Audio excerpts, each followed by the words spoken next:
USA! Tough guy! USA! What's going on tonight, boys? I think there's a little bit of a technical issue. Garrett can't hear us, Uncle Bill, so we can say whatever we can say whatever the hell we want to. You piece of fucking trash. Get your shit together, or so help me God. I'm gonna What's going on, boys? In a shallow grave. I dug out the American Made t-shirt so I can rip it off here at some point in the broadcast, boys. Do that. You can look forward to that. So, yeah, I hope everybody's having a happy... Yes, there you are, Garrett. Yeah, there I can hear you. Oh, all right. Are you guys echoing? No. Is there echo on anything? No. Echo. I can't tell if you guys are coming out of my computer or my headphones. Something's off here. Buddy, you've earned something. You've tore it up. You done fucked it all up. Let's hope there's no feedback from the chat's end. So, chat, let us know if you can hear us all loud and clear right now. Yeah, give us a holler. No echo so far, according to all right, perfect. Joe Bob and JS. I don't know what was going on, man. It was weird. There was a ghost in the machine. So you didn't hear any of the stuff that I said, right? Nah, you were talking a lot of shit. I didn't hear it. Good. Okay. You have to go back to the archive and check that out. But 4th of July weekend, it is Scream Factory, the complete history of year 5, boys. We're going to have to slow down a little bit because this is from October 2016 to October 2017. We're getting pretty close, you know. Scream Factory really starts falling off the deep end after the next couple of years here. But I think he still had close to 80 titles in this year, so we'll be talking about those. I reviewed all the titles from this that we're getting ready to do. There is like a ton in the middle of this that I've never even heard of. Like I didn't buy. I must have just been completely out of it during this time period. Yeah, I mean, I have a lot, but there is a lot of like those IFC ones that most of them I stopped buying. There was a couple in here I don't have, but as far as like all the collector's editions, I think I have all of them. And it seems like there's quite a bit of the IFC midnight titles. So I don't know how much anybody will be saying about any of those. I haven't seen any of those at all.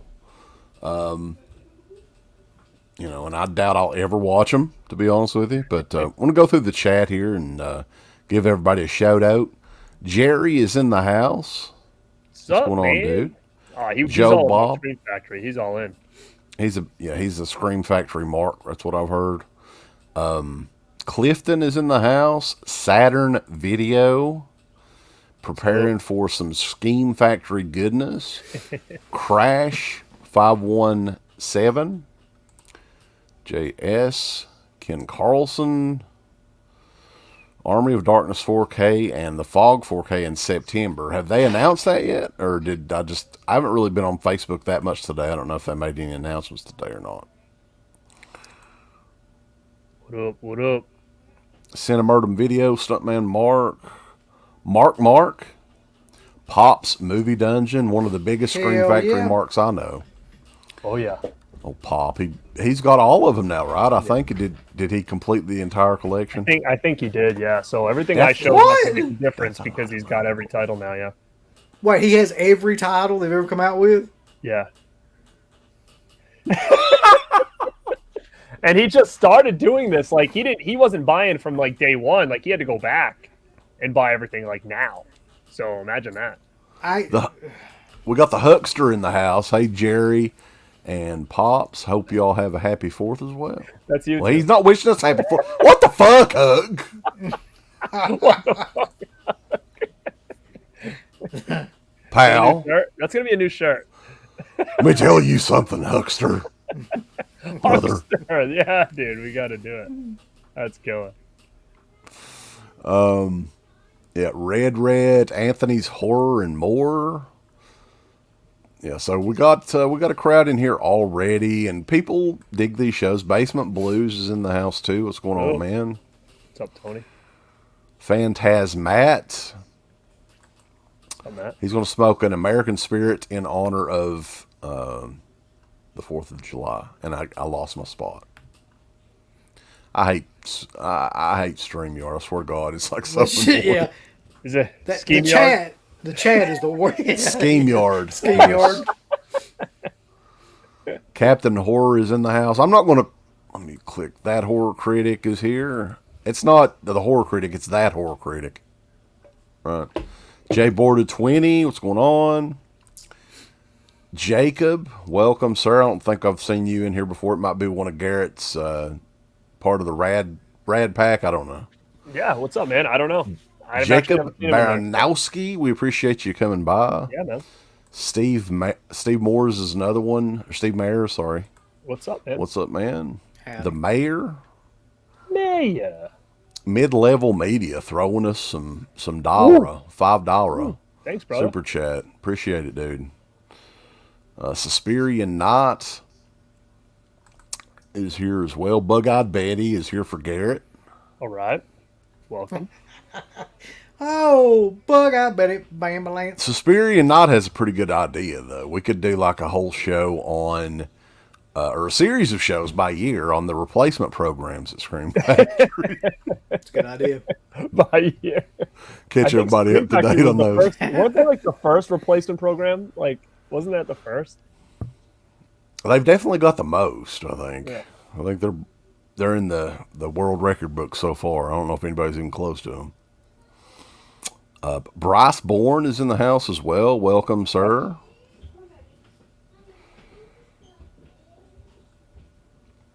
And Huck did wish us all of us a happy 4th as well. Well, thank you. Thanks, man. Hell yeah. I'm American made, as you can see, so I'm all patriotic. I was listening to some Toby Keith earlier, and we'll stick a boot in your ass. It's American way. Fucking shit. So Lady Liberty spread her legs and I chipped my tooth or whatever. Yeah. Yeah. I don't know That's about it. that. That must have one of those parental advisory stickers on that. Lady Liberty. And I chipped my tooth.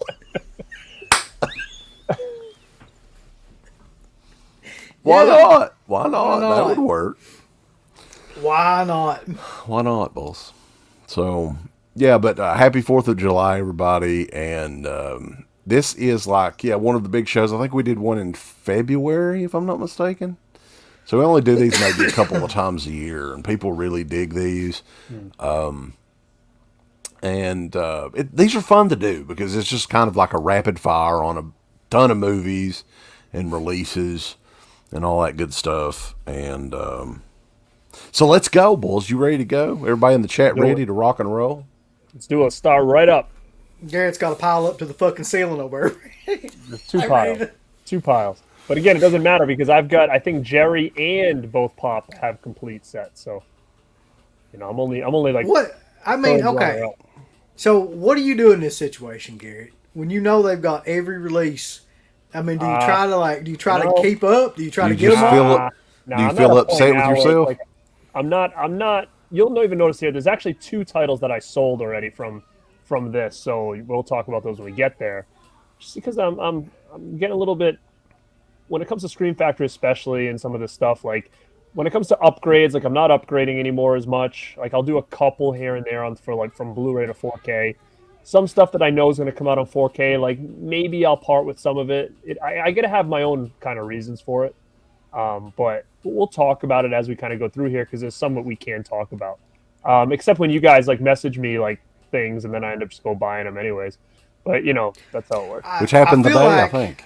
I feel like that was legit, though. I think that's going to come back and be a good thing for you to have those out of print. You want to tell everybody now, just in case they can go on a wild goose chase? I know Pop's probably chomping at the bit to find out what we're talking about right now. Yeah, because this is not Scream Factory related, so I guess we should get this out of the way first. But like our good friends over at Severin Films, they've had some legal trouble with other titles in the past. So yeah, just a little bit, So they yanked a couple more releases off their website, and I don't know what the deal is with it. It may be nothing. Maybe they did just sell out, and maybe they're going to, or maybe somebody was like, Tales of the Uncanny is one of them. It's like a documentary mainly, but there was a couple of movies on there as well. And Mardi Gras Massacre, which is, I think, one of their newer releases that hasn't been out as long. Both of those were yanked today on Severin Films. So a variety of different realtors, yeah. Distributors or whatever. Yeah. Retailers. Fucking Century 21's got them. Yeah, check Century 21 website and ask if they've got Mardi Gras Massacre in. But there's a couple of sites online that may still have those. I'm not going to clue you in on which ones. That's secret. We got to keep that hidden. But if anybody knows, we also saw that they were selling out on some of these sites before, like within the hour. So that's why we kind of were like, "Well, let's find it and get it," because for some reason it's catching on, and a bunch of these people are like buying them out now. So I don't know what the deal is. Just another illegal release we'll add to the illegal release section in our collection. if you just want to watch the movie, though, Mardi Gras Massacre is on Tubi. You've and there only are got other ways to get it. Like Code Red, I think, put out a Blu-ray a couple of years ago. So there are ways to get it. But for whatever reason, this new edition is completely gone. So This is an interesting one, though. Is the phrase Mardi Gras, is that like copyrighted? I don't know. Could they copyright that? Maybe the city of New Orleans is pissed. They want their part. Severin's probably like, why is Severin. everybody like on us? Like, how did they find out about this? Crypto Monk, that's a newer name for me too. Greetings from Boston. He's Hey, near what's up, man? I'm from that area. What is up? up in your area, brother. So it's like you only got like a couple of hours after these things start to get yanked before all the boutique, I don't know what you'd call it, it's not really boutique sites, like all the retail sites or whatever start selling out of them, I've noticed. Like you probably got about 2 hours like when something gets yanked, and then it's like they're all out of print. Well, and the thing about me is this just how I am. I did not send you fuckers a message on those until I already bought them. Yeah, you can guarantee you, by the way, if Wes ever sends you a message, he's already got like multiple copies of like whatever it is. Yeah, so, I ended up grabbing it. Now, at least Mardi Gras was something that, for me, I've never seen it, but it's been in my Amazon cart for probably like 10 years, starting from, I think Scorpion did a DVD back in the day, and I was like, oh, I wonder if this is any good. Like, I thought it was just kind of like an underground slasher. Then I ignored it. Then Code Red did the Blu-ray. I had that in my cart, never went back at it. And then when Severin announced it, I was like, maybe now's the time. I think when we did our Severin show, I think I even talked about it. But I was like, I'll wait for it to get cheaper. So I didn't buy it. And then today I was like, well, it gives me a reason to just get it now. So could be crap, to be honest with you. DMC_1987 did say it was on Orbit DVD earlier, but it's sold out now. Mardi Gras Massacre. Sold out, Lex. Sold out. It's NWO sold out. All right, so Scream Factory, Year 5, October 2016. Now, this was during a time frame when the DEADPIT Radio show was no more, Uncle Bill. We were kind of on a hiatus there starting this year.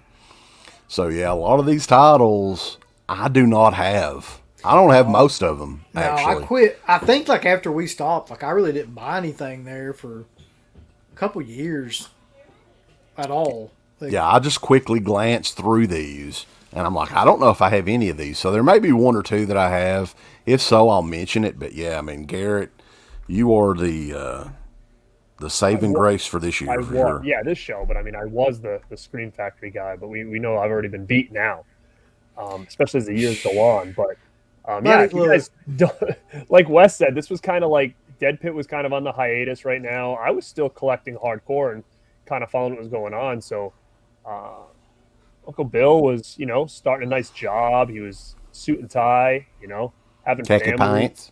Wes was just doing digital codes. So I mean, that's what was going on around this 2016 time right there. Yep.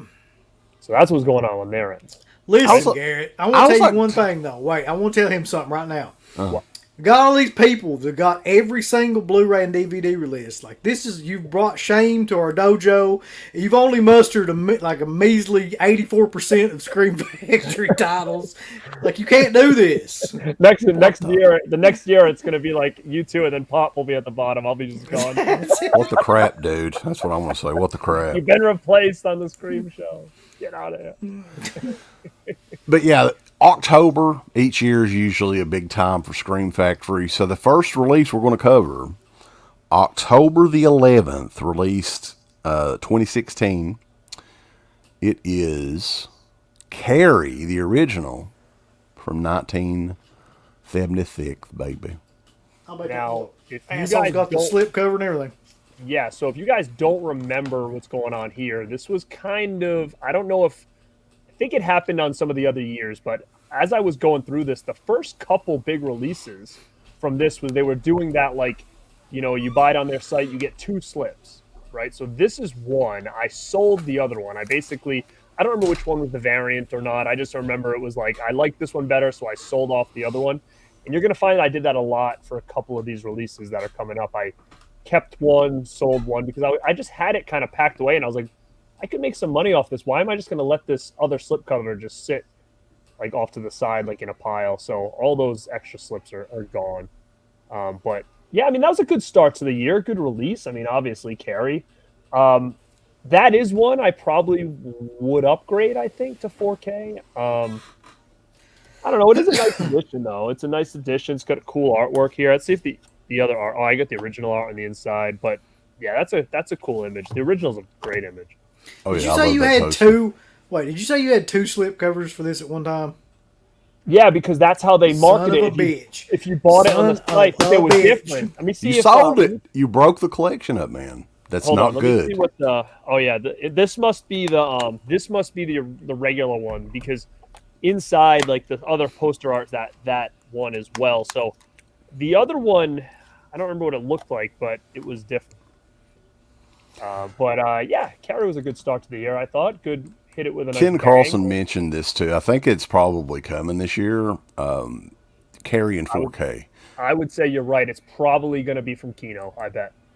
Because if you notice, a lot of these companies are getting all this stuff. So, guys, I would recommend, unless you're a completist right now when it comes to Scream Factory, like, just wait up, because, man, we're seeing it with a lot of these out-of-print things that they're coming from other companies.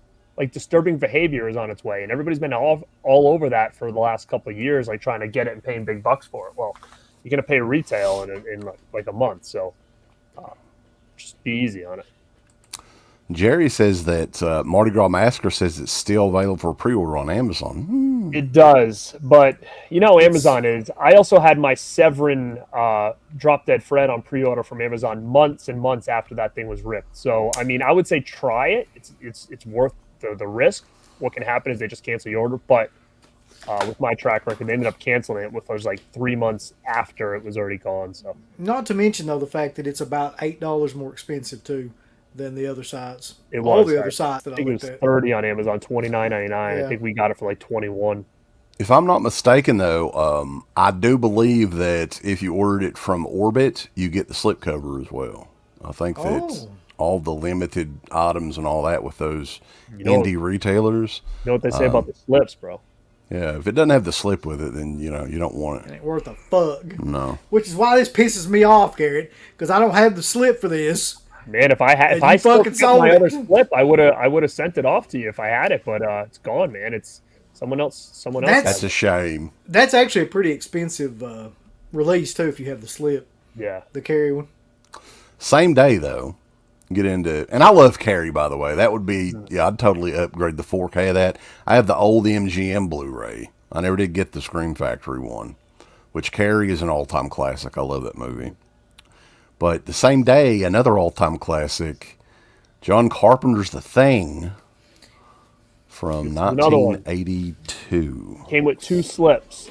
I stole the blue one. There's a blue slip. I also have these posters, guys. So if anybody wants, I have both posters that were both artwork. So if anybody's interested in those posters, I'm definitely willing to part with them. See, that's the original. The other artwork is this.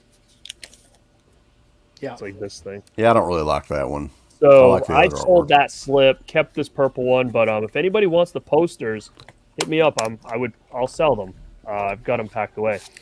But I think these look cool together with these two slips, kind of similar. You know, that's why I kept them both, because I was like, oh, they kind of have a similar feel to them. The Thing though has always had like a hard time with art. I've noticed like there's not a really definitive artwork for The Thing. It's all kind of just bland in everything I've ever seen.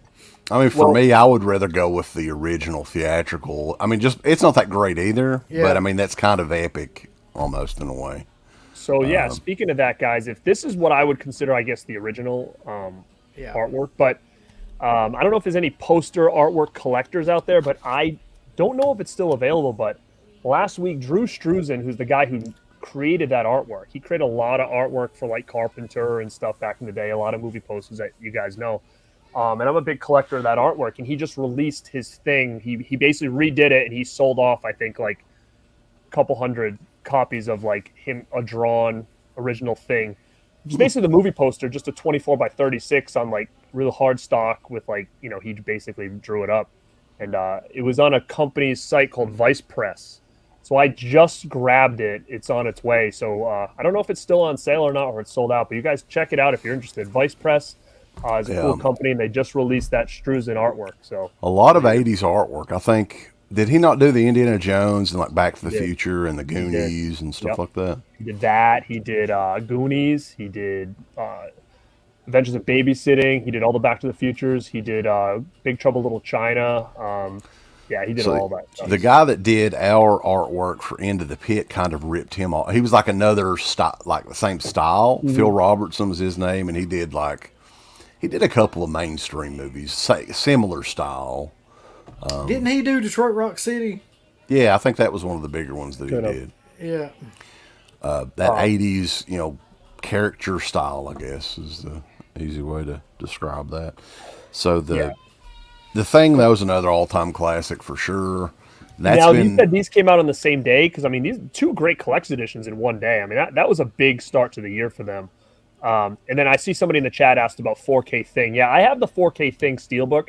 I actually haven't watched it yet, but that is one I would upgrade just based on the effects alone, because it's one of those things that, at least on this, the effects are so great that you would think as the quality got better, the worse they would look, and it still holds up, man. I mean, I don't know many other movies that are that good for what it is. So I definitely went for the 4K Steel as well. So I have both, but I haven't even opened my Steelbook yet.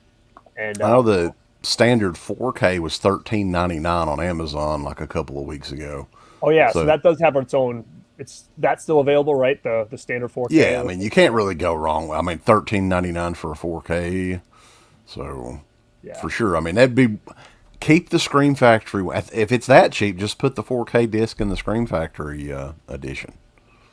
You know, save some space. Some people like doing that.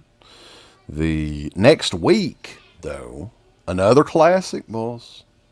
Scream Factory was they was throwing everything out. That's kind of how they do it. Like they blow their wad like crazy all at once. Usually, they've always done that. Child's Play from 1988, directed by Tom Holland, the collector's edition of that one, which they're coming out with again, a 4K collector's edition. With the stupid same artwork, which doesn't make any exact sense. artwork. Yeah, that's so lame, dude. That's freaking lazy. Like, guys, go on all their social media under the bundles and stuff, and be like, give us the original artwork slipcover for that bundle set, because that still irks me. And I will say two things. Number one, this is up for sale if anybody wants it. Look, slip, boom, complete. I sold the other slip. It was a yellow Good Guy slip. Gone, sold it.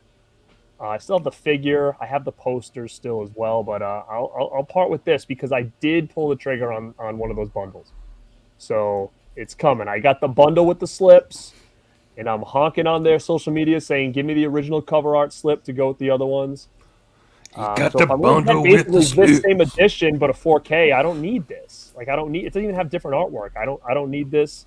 So if anybody's interested, I wonder if they're going to use like a sticker and put like 4K on the side. Yeah, it's the exact same. It was just a lazy move to put that on. It's the Wild West. Like, most of their titles are coming with their 4Ks are coming with the original poster art, right? Like the other two are. Why is that one just like, oh no, we'll just reuse this on? Like, that doesn't make sense to me. Like, I thought the idea for 4Ks with Scream Factory was, hey, we're going to use original cover art and artwork, and that's what it's been. And they just decide randomly, like, oh, we'll just do it this way with this one instead. And that's the stuff that really bothers me, because I don't know. Yeah, for the price that you pay for this stuff, I mean, I would think that all their 4Ks should have been in the Halloween boxes. Agree, yeah. And they should all be uniform, but they're not. I mean, it's just random. Yeah. And I'll definitely, I'll also part with, if anybody didn't buy the bundle, I'll probably end up parting with the posters for the new commissioned art. If anybody wants to save money but want those posters, just hit me up and we'll come up with a deal. This one was actually a pretty good upgrade, though, from the past releases. Back when it came out. I mean, it had a 2K scan, it had a bunch of like special features on it. But now you're gonna get a 4K of it and everything else. So, I mean, and maybe I'm wrong on it, because I love the first couple of Child's Play movies, but those do not seem like movies that would just like, oh man, the 4K transfer on that's going to be amazing. Like, I just don't see it. I mean, maybe it's just me, but I think they just pick their most popular titles, the ones that have the biggest fan following, and that's the ones that they just pick for 4K. They don't really pay attention to whether or not it'll look particularly great on 4K or anything like that. Yeah, I see a lot of people in here talking about Best Buy Steelbook has the OG cover art, and here's the thing, guys. Here's my point, right?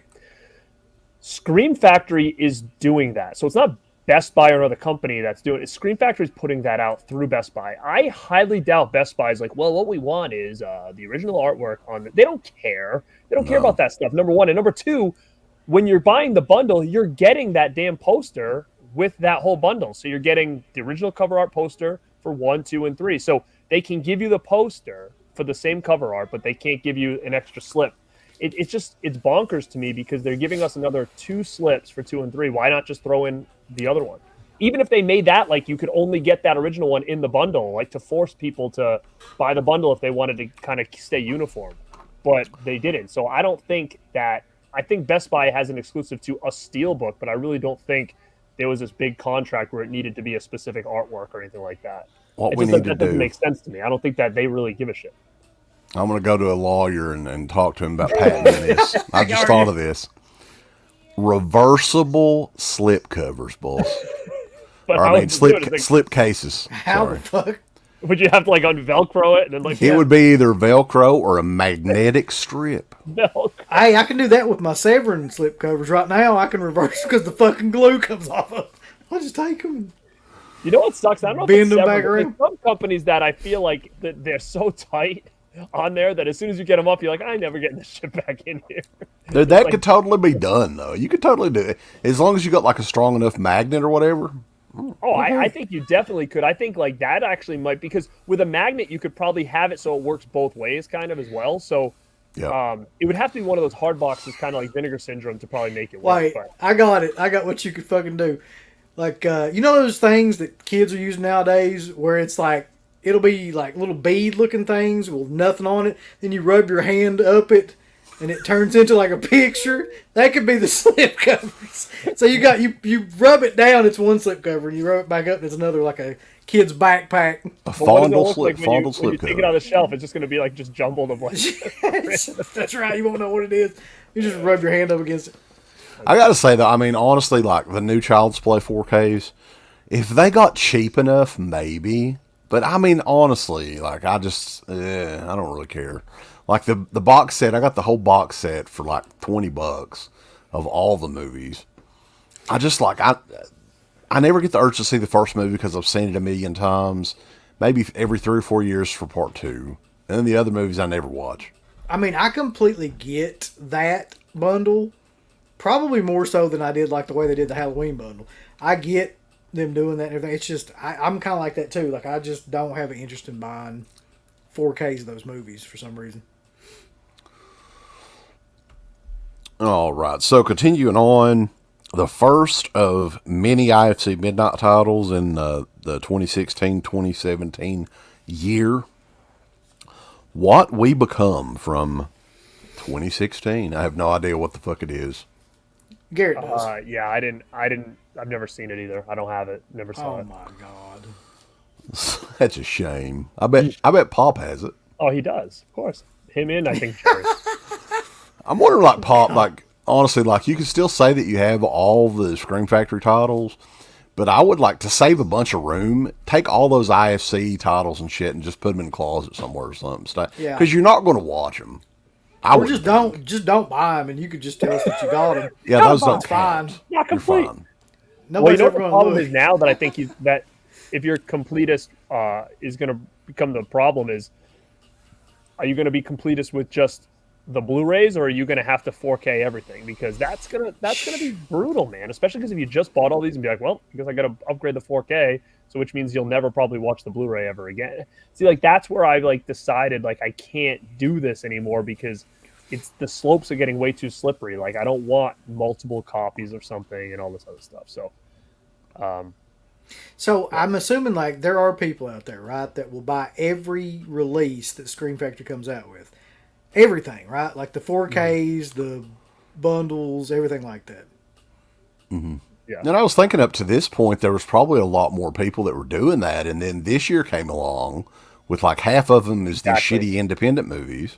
That was kind of like me. Like I started to slip a little bit around 4, and then 5 is where like all those IFCs, like I have some, but I don't have most of them just because it was just getting too much and I never heard of them. And then I will sadly admit this, but I don't know a lot of Hammer horror. Like my uncle's been trying to get me into Hammer forever, and I just never, I like Dracula, like AD, I like that one and stuff like that, but there's only a select few I've really seen. So even now when you get into like the Hammer stuff, like I've passed on all that.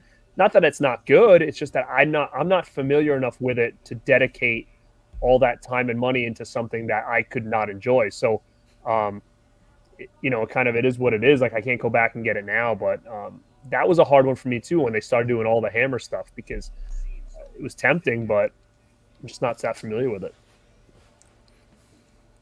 Continuing on though, The Exorcist 3, that October the 25th, 2016, and a lot of people they still to this day consider that one an underrated one. Oh yeah. So they really did start off pretty damn strong. Like these are the first 4, like besides that IFC that they've hit. I mean, these are some pretty strong titles to start your year 5 off with. So yeah, but I mean, I'm telling you, in the middle of this, it falls off really fucking hard. Bit, yeah. Well, Scream Factory has a history of that too. Like they'll just have these amazing little runs for a month or two, and then they stay quiet. At least the last 3 or 4 years for sure. This movie though probably has 2 or 3 scenes that have stuck with me forever. Mm-hmm. Like the scene where they're in heaven or whatever and everything is sped up and like, they're playing piano and talking and it's all like sped up and then it keeps going back and forth between, the father getting murdered and that. Rambo was a big fan of Exorcist 3 as well. What's interesting about it though, when we reviewed, it was a review of part 2, The Heretic. So that book, I think it was called Legion or something like that, was already out by the time The Exorcist 2 was made. Mm-hmm. Yeah. So they already had like an idea for they could have used that for part 2, which a lot of people see that as the real part 2 anyway. I just thought that was interesting that they chose to go what they went with, which is pretty much an incomprehensible, like, I mean, that's that's one of the most boring, god-awful, terrible fucking movies it's ever made. It probably had to do with Linda Blair. I'm sure they wanted her back. Therefore, I don't know where she would have fit in Legion. And then when they did Legion, they were just going to do it as a movie, and they said, "Screw it, let's tie this into the Exorcist franchise." And that's where they that might have been the alternate version he's talking about, where they splice in all the stuff that has to do with like Father Karras and all that stuff, because that wasn't originally even supposed to be part of that movie at all. And they kind of created their own ending to Legion, right? Isn't that how it kind of worked? I'm pretty sure they changed a few things around in it from what I can recall from the book. But it's been many years since I've seen that. I don't think I own that on anything but the old school DVD. So that would be one that I should probably grab. I got on George C. Scott kick not too long ago and watched that and The Changeling because they're both on Shudder. They both were on Shudder. And, man, he's really underrated, though. Like, he was great in both those movies. Just a real great movie, solid kind of actor for that time period. But, yeah. On November the 1st, I'm going to take everyone to Carnage Park. That's the name of the movie. Carnage Park. I don't have it. What about Archer Park? Fucking have that one. We're going to stroll through Archer Park, and then you're going to be in Carnage Park. Can you dig that? The greetings from Carnage Park. Yeah, so Carnage Park, November the 1st. Who cares? Pop, if you've seen any of these that we kind of go by, just let us know in the chat if you're still. Oh, he has them. I don't think he's watched Carnage Park, but I'm sure he has it. Maybe he has. He saw that and he's like, oh, Carnage Park. Yeah. That's how he did it. Another one that I think is highly underrated came out November the 8th. Director Don Coscarelli. Woo. Bubba Ho-Tep, mama.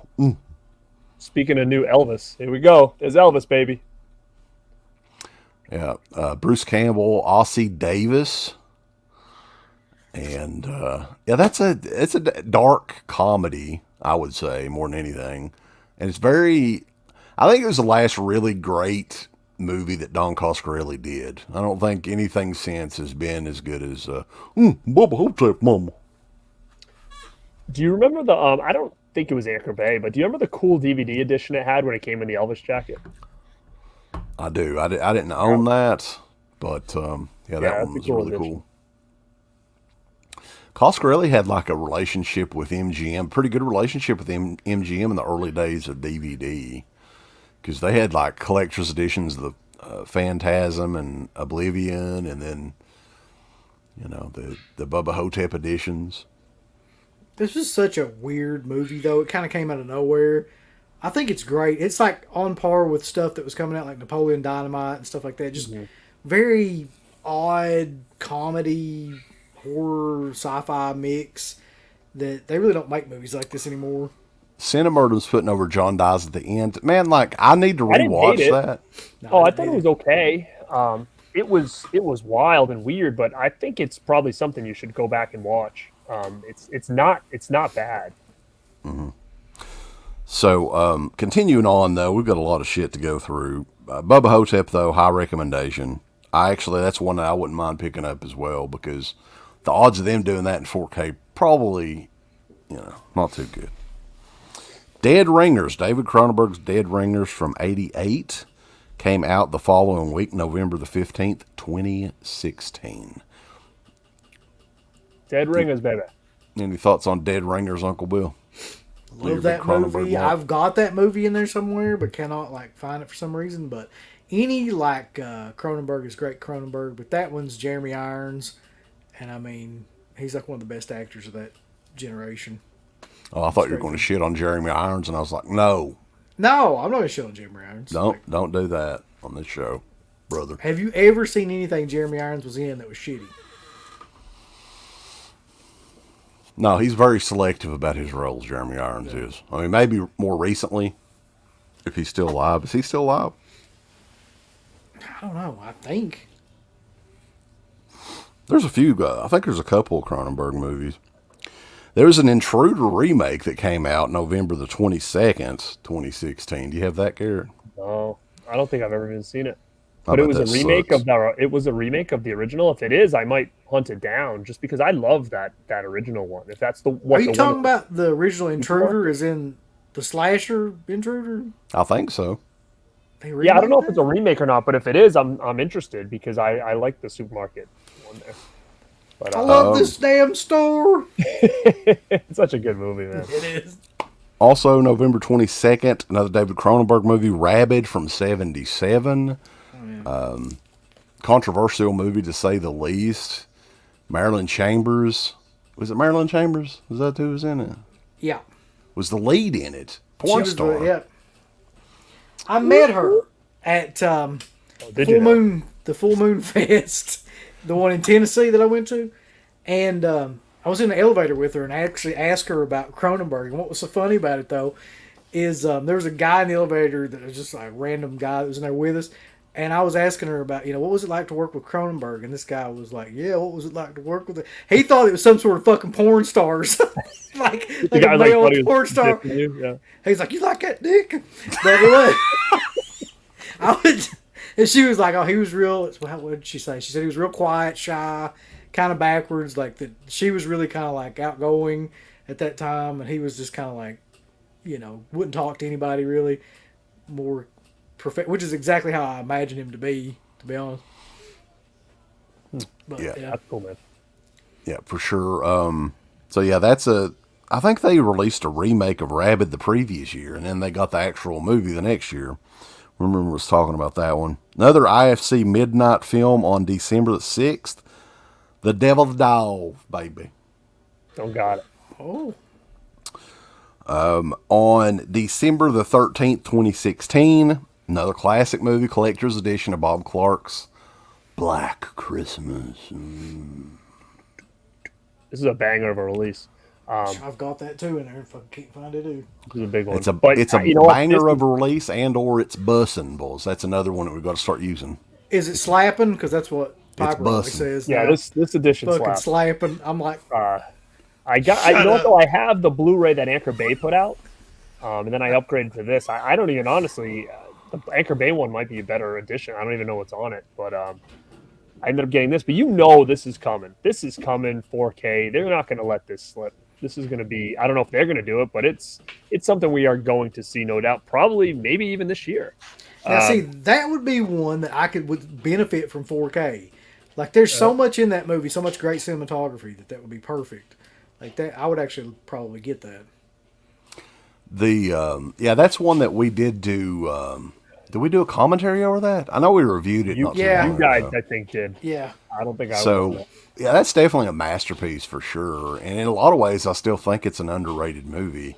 The odd thing about Black Christmas is before they started getting all those releases out, like the DVDs and the Blu-rays and all that, it was very, very difficult to even watch anywhere. You couldn't find it. It was never on TV.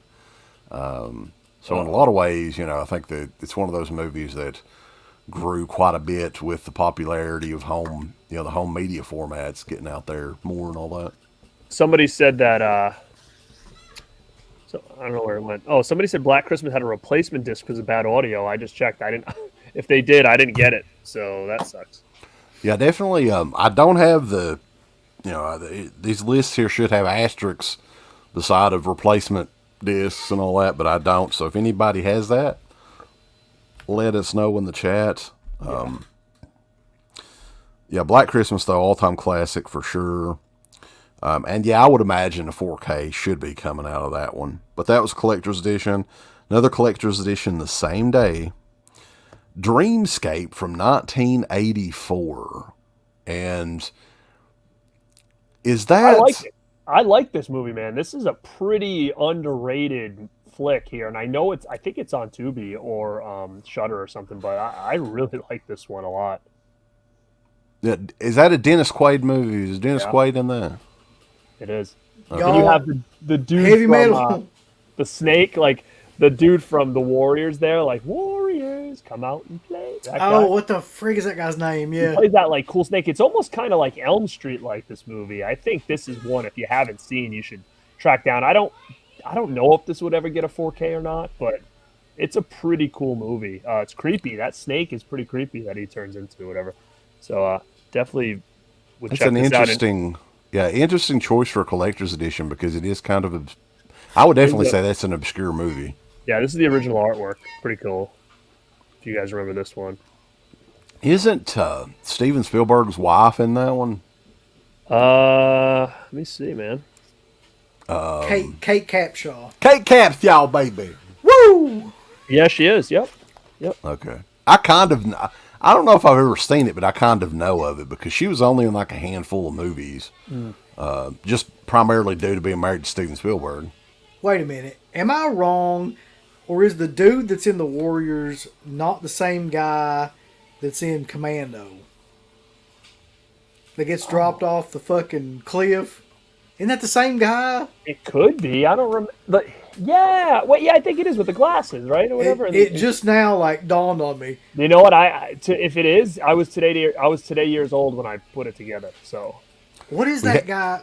We have somebody in there, Chainsaw Metal DJ, who was with us at Friday Night Film Fest for the Kevin Tenney steak dinner, boys. So that's obscure right there. Yeah. There's a couple things in the chat. Pop says he's not watched Carnage Park, but he has. What's wrong with you, Pop? And then mid-level, this is interesting. I could have been today's years old when I figured this out too. He said the snake from Dreamscape is actually on the Elm Street poster. What? I never realized. It was the same year as Elm Street, right? Is it 84?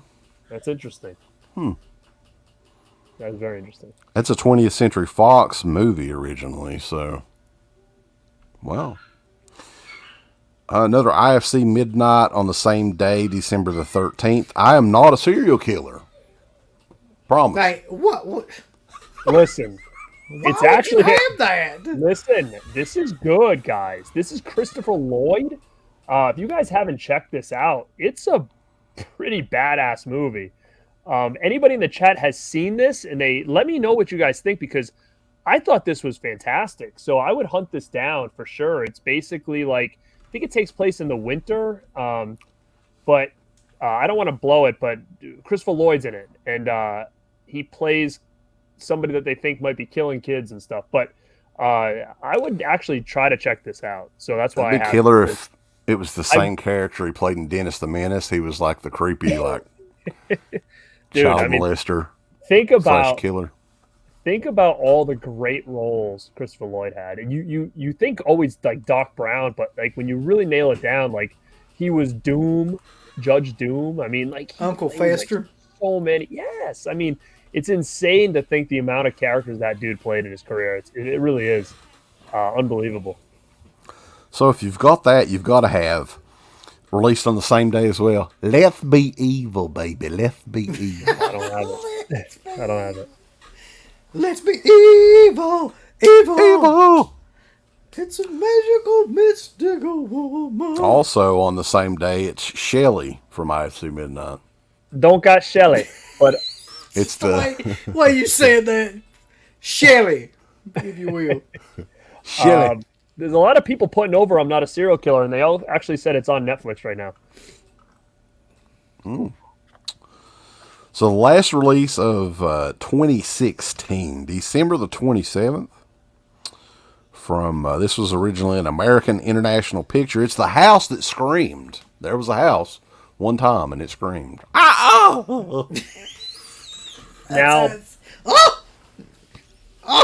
I couldn't tell you if I've ever seen it. A lot of these, like, appreciated slashers or whatever, like, they all kind of are very similar to me, so I'm looking at the back to see if I remember it, but I don't know. But it says right here in the back, this movie has been cited as an influence for Dario Argento's Suspiria. Oh. I don't know, UB. You might have to look for this one, bro. The House That Screamed, brother. You always have to do this shit. The House That Screamed. My phone's dead. I can't look it up. I was looking it up like, is it a a Spanish movie? Who's it directed by? Nabisco, Ibanez, Sororo. What? The House That Screamed, 1969. Christina Galbo is in it. She was from Manchester Morgue. Oh, okay. So this is the right movie. Yeah. It's an Italian movie or a Spanish movie, one or the other. Son of a bitch. The House That Screamed. I'll have to rewatch it because I really honestly don't remember it. I'll give you a $20 bill right now, Garrett. Right for your party. Another one that the name sounds familiar, but the first release of 2017 and Scream Factory, Dead of Winter, on January the 10th, from MGM, and originally released in 1987. Yeah, same thing. Like this and that one could be. I could have seen both of them. I could have seen neither of them. So I don't remember much about this at all. if I did watch it. It doesn't stand out to me. So I can don't put it in my remember list of, just add it to my, how many? Probably 75 movies next to me over here that I haven't watched yet. So Fernando, I think Garrett's the only one that's pre-ordered that set so far. yeah, I pre-ordered it like probably a week and a half ago. Man, I'm telling you right now, like I've spent a shit ton of money the last 3 weeks. Just between all the sales, I pulled the trigger on the Child's Play. I got the set with the slip covers. That's the set I got, the bundle. I think it was like 110 or something like that. I don't remember. But that's the one I ended up grabbing. Got a bunch of stuff from Severin to Kino. Spent way too much money on Full Moon, man. I don't know what the hell's going with me. But yeah. So I did buy it. You guys haven't obviously bought the Child's Play stuff yet, right? No. But sometimes you get bit by the Charles Band bug. You know what I mean? I don't. Never You know, No, you never do. That's true. I'm gonna do an unboxing when I get it, because it was a couple things that have just been on my radar for a while that I was like, you know what, frig it, let's just pull the trigger here. Obviously Christian kind of pushed me to do it as well, so it's on him. He's a bad influence. Everybody's a bad influence on me, but it's one of those things where I can say to myself, you know what, like it's about time. And I'll talk about Amityville. That's a killer movie. I swear to God, that's what I thought of too. The one with the clock. Yeah, the evil clock. Which one is it? Amityville. It's about time. That's what you was talking about, right? Oh, I like that one. Yeah. Continuing on January the 17th. This one has since went out of print. Garrett's going for big money, and cha-ching, cha-ching, cha-ching. And we're talking Slumber Party, Massacre 2 and 3. Yeah. Oh, yeah. Cup of coffee. Uh-huh. That one is one that I fucking kick myself every day for not buying when it was out. That and Poltergeist 2 and 3, because those both are like incredibly rare. I'm a big fan of these movies, as weird and cheesy as they are. I like these like kind of cheesy slasher movies. So what's funny is I own like these two movies like so many times in my collection that you don't know how many times I've like really considered just parting ways with this. And it may never come out again. I have a feeling it probably will, knowing that these companies know how sought after something like this is. That I'm assuming as soon as they can get the rights to it, they will and re-release it. But this thing was out of print for a while, though. I mean, it just came out. What was it? It was like less than 5 years ago. It's been out of print for at least the last 3 years. Yeah. So it wasn't in print very long either. I think that there was a couple of those titles that they severely underestimated how many people would buy them. There was the Sleepaway Camp ones that almost immediately went out of print. The 2 and 3. There was the Poltergeist 2 and 3, and then there was that one. I feel like they underestimated all those. How many? What other one that I had and sold as soon as I found out like how much it was going for was Species 2. Like, who would have thought, right? Like, why? Oh, yeah. Why that? So like I dumped that one out. There's 2 in here that I think are pretty valuable that we'll talk about when we get there that I sold as well. But yeah, these next 2 are pretty valuable. What is it? Collector's editions of Poltergeist 2, The Other Side, and Poltergeist 3. They both came out January 31st, 2017. Shit your pants. He's got one. Here's the thing, guys, and I'll be quite honest. Like, I love the way that these look together. Like, they just, aesthetically, it just works. I don't think I'd ever upgrade these. Like, I think for me, Poltergeist 2 and 3, like, this is it for me. I don't think I'm going to pull the trigger unless we get, like, a box set with all 3 of them in it. I just don't see another way I would give a shit about these. Like, if they put the new poster art with them, like, this is fine, like, for me. I like them. I like 2 a lot, but I don't think it's really going to be a necessary upgrade for me with those. So this might be the end-all be-all for my Poltergeist 2 and 3. Thoughts on those movies? Oh, fuck. Pop doesn't have that one. What? Pop doesn't have the Slumber Party double He does not have it all yet, boss. There's still hope, Garrett. You can catch up with him. I don't know. It's I'm sizzling right now to be like, do I sell it to Pop? Or? $400. Some ridiculous price. $500. No, he can get it cheaper than that on eBay. So he doesn't complete it yet. Just have someone burn you like a fake one or something. Just throw it in the hole. But yeah, I think these are pretty out of print, right? These are hard to find now. Yeah. Right. Especially with the slips. The slips might just put them over the edge. I think you could get it without the slips. It's kind of reasonable, but if you got the slips, that adds about another $100 onto it. Think about that. How crazy that is. Thoughts on those movies, though, guys? The Poltergeist franchise as a whole. The second one is probably my favorite of the whole series, honestly. The third one is kind of shitty, but it's still kind of watchable. I mean, it kind of falls apart towards the end because they didn't have anything they were just adding on to the movie after she died and everything. So, yeah, I agree. I liked both those movies, but I think if it was up to me, I could see myself getting part 1 on 4K when it comes out, but these two is probably the last of it. And that one is coming out, I think, in September from Warner Brothers. Yeah, I'm hoping for a cool, like, maybe if they do a steelbook or something. Like, a lot of these companies, mainstream companies, just throwing stuff out there. Like, I want to get something a little bit special from it than just a standard just release with, like, a little paper slip. I'd rather get, like, a steelbook or something. But we'll see what ends up happening. So those were on January the 31st. Another IFC Midnight movie on February 7th. Anti-Birth. Oh, I don't have that. I remember what the cover looks like. I actually think I watched it on streaming once, and I was like, I don't need it. From 1986, it's an anthology movie, I believe. Dead Time Stories. I used to love that one. Came out February the 28th. Yeah, I kind of wish I had that one too, because I used to watch that as a kid quite a bit. You can watch it on your new anthology documentary, though. They'll probably show you some stuff. Probably will, yeah. Maybe that's the one that got him in trouble. There's something. Scream Factor's like, I guarantee you they didn't have the license to something on there. They're just like, Severin is in legal trouble again, folks. We talked about it earlier. Put it out. Catch you all up. They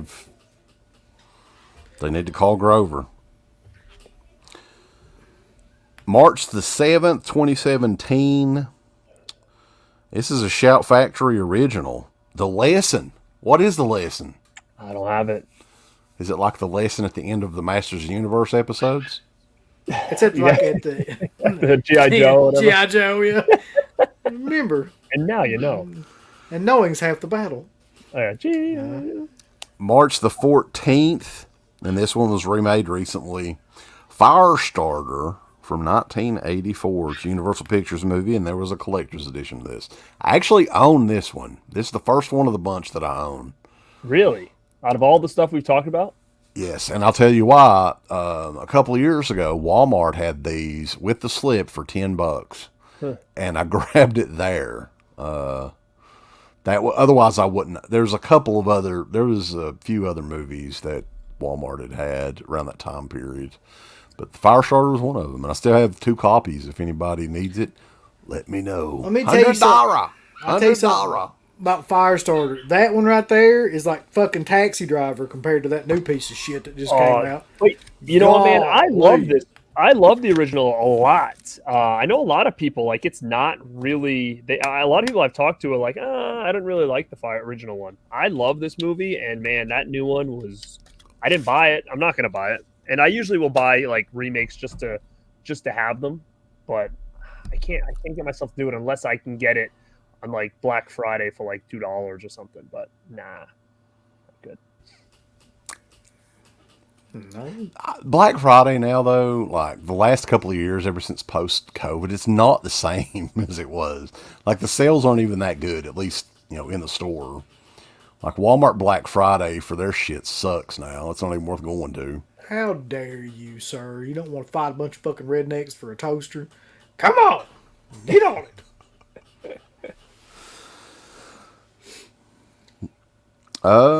They had an IFC double feature on March the 14th. Alien Outpost and Extraterrestrial. God bless America.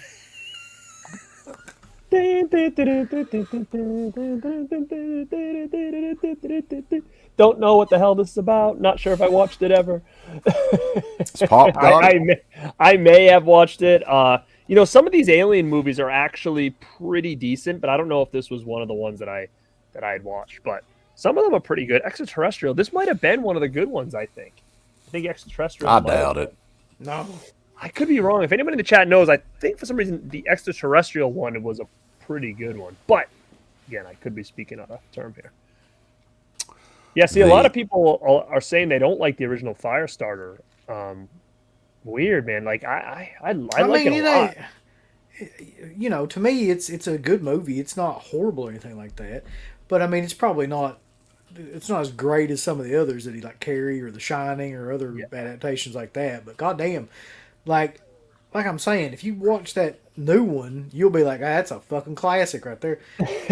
I mean, and there's some like Silver Bullet and things like that too that are great that people don't ever talk about anymore. I think like a lot of those movies, like Silver Bullet and Firestarter, Cat's Eye, like to me, those movies, I don't know, they're almost like they're just movies you can put on and kind of like half watch, like in the background, and it's kind of got a good tone to it. I don't know how to explain that, but that's kind of one of them for me.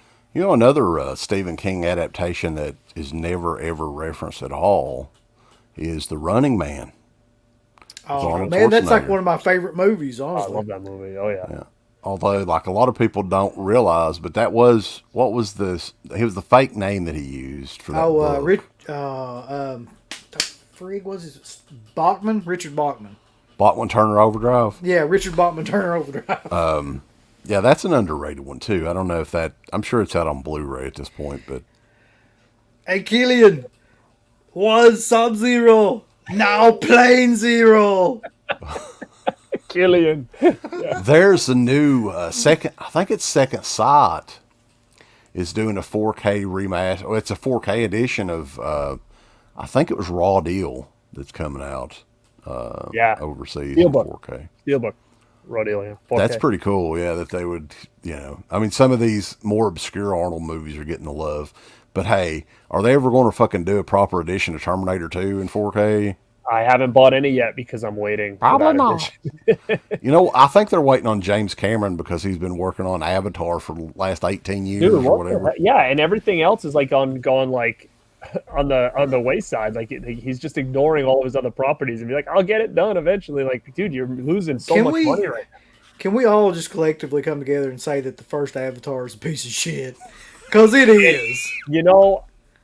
I saw that. I don't even think I saw it in the theater. I saw it when it came out on Blu-ray. It had like this huge, thick edition that I got. And I watched it and I thought it was like, oh, that's a pretty cool movie. But I've never watched it again. So I really don't remember it that much. I knew it was kind of different. I don't remember if the effects look great or if you look at it now and you're like, oh, this looks terrible. I don't remember it all. I watched it one time in my life. It's just one of those movies where there's so much hype around it at the time.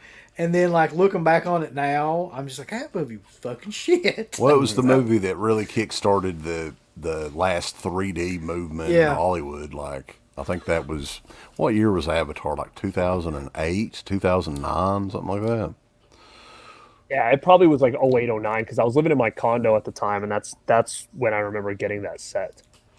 But yeah, really quick, can I look into the chat really quick before I move on? Number one, this name is new to the chat, but what an entrance. Molly Old Tamale. Sorry, I just got back to the stream from taking a dump, so welcome, Molly. You'll fit right in here then. I didn't see that. Molly, what's up? Yeah, appreciate that. I saw someone else give Mark Lester's movies a shout, which I love a lot of his stuff too, like Class of '84. So is that correct? Yeah, Mark Lester. So I wanted to say that, and then I forgot that Silver Bullet is a 4th of July movie. I didn't remember that. Did you guys? No. But yeah, because he has he's got fireworks in it. Yeah, that's how he like shoots the. So that would be a cool one to watch. And then really quick, I see someone says that Night Flyer is underrated. Night Flyer is actually an underrated King movie, I think, as well. And Uncle Bill's. Well, he's got a long weekend, so he's been working hard on that. They should be done. What do you think? Probably by you got to get it done before the weather gets cold, because then there's gonna be a hole in your house. So that would be nice. Listen, Fernando Pena, if that is your real name, you can buy this shirt exclusively on shop.deadpit.com right now if you want to. And it's 35% off. There you go. Yep. You can get it for $14, pal. Fernando Valenzuela. This Net Stalker guy, though, I really like him, though. He's a good guy. He should help you build those shelves, bro. He should and help me tear out the side of the wall. Massive clutter. He doesn't like your clutter back there. Clutter. Yeah. Wait till you show him that other area where all your DVDs are. He's gonna he'd have a fucking panic attack if he saw that, I'm sure. No, you should show him that, lock him in, and say, organize it. Leave him in there for a couple days. A to Z, stupid. Let's go. This is a good time, though. Everybody that's in the chat, we got over 100 people in here on the holiday weekend, so we appreciate it. Yeah. Thumbs up the video. Thumbs it up. Right. It helps us out quite a bit. No. And if you're on my channel, you can sub to these two gentlemen up here. Go to Into the Dead Pit. No, what is it? I always get confused because you get different names on all. Is it just Dead Pit Radio on YouTube? We own Dead Pit on YouTube. Anything that's one word Dead Pit, it pops up for us. And Brett Leonard can go shit and fall back in it sideways. We hate him and his movie's a piece of shit.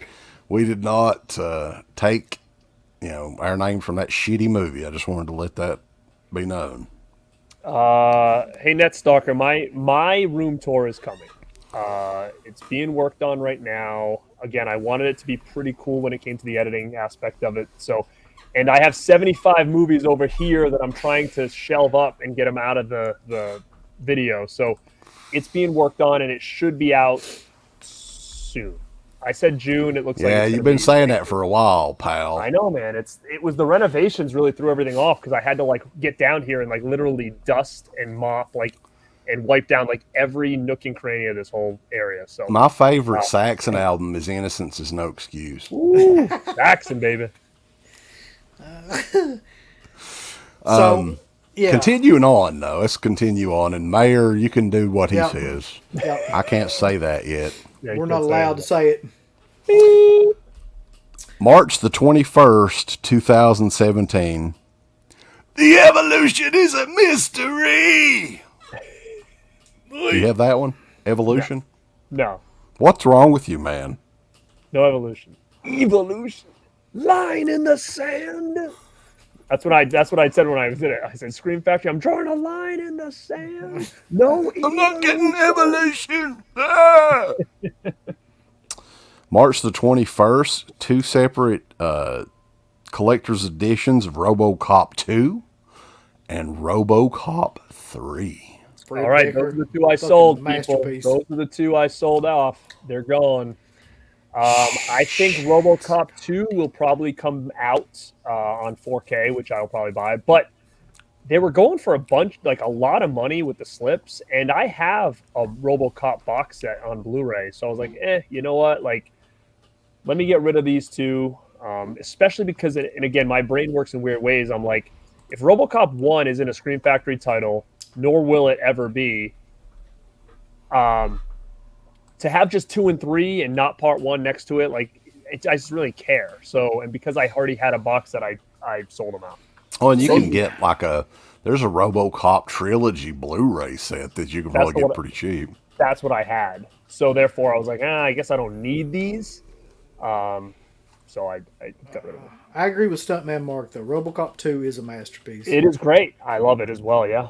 I think we're going to get a 4K of that. I would love to see Arrow get their hands on it and kind of match it with their RoboCop set that we just got. What's the dude's name?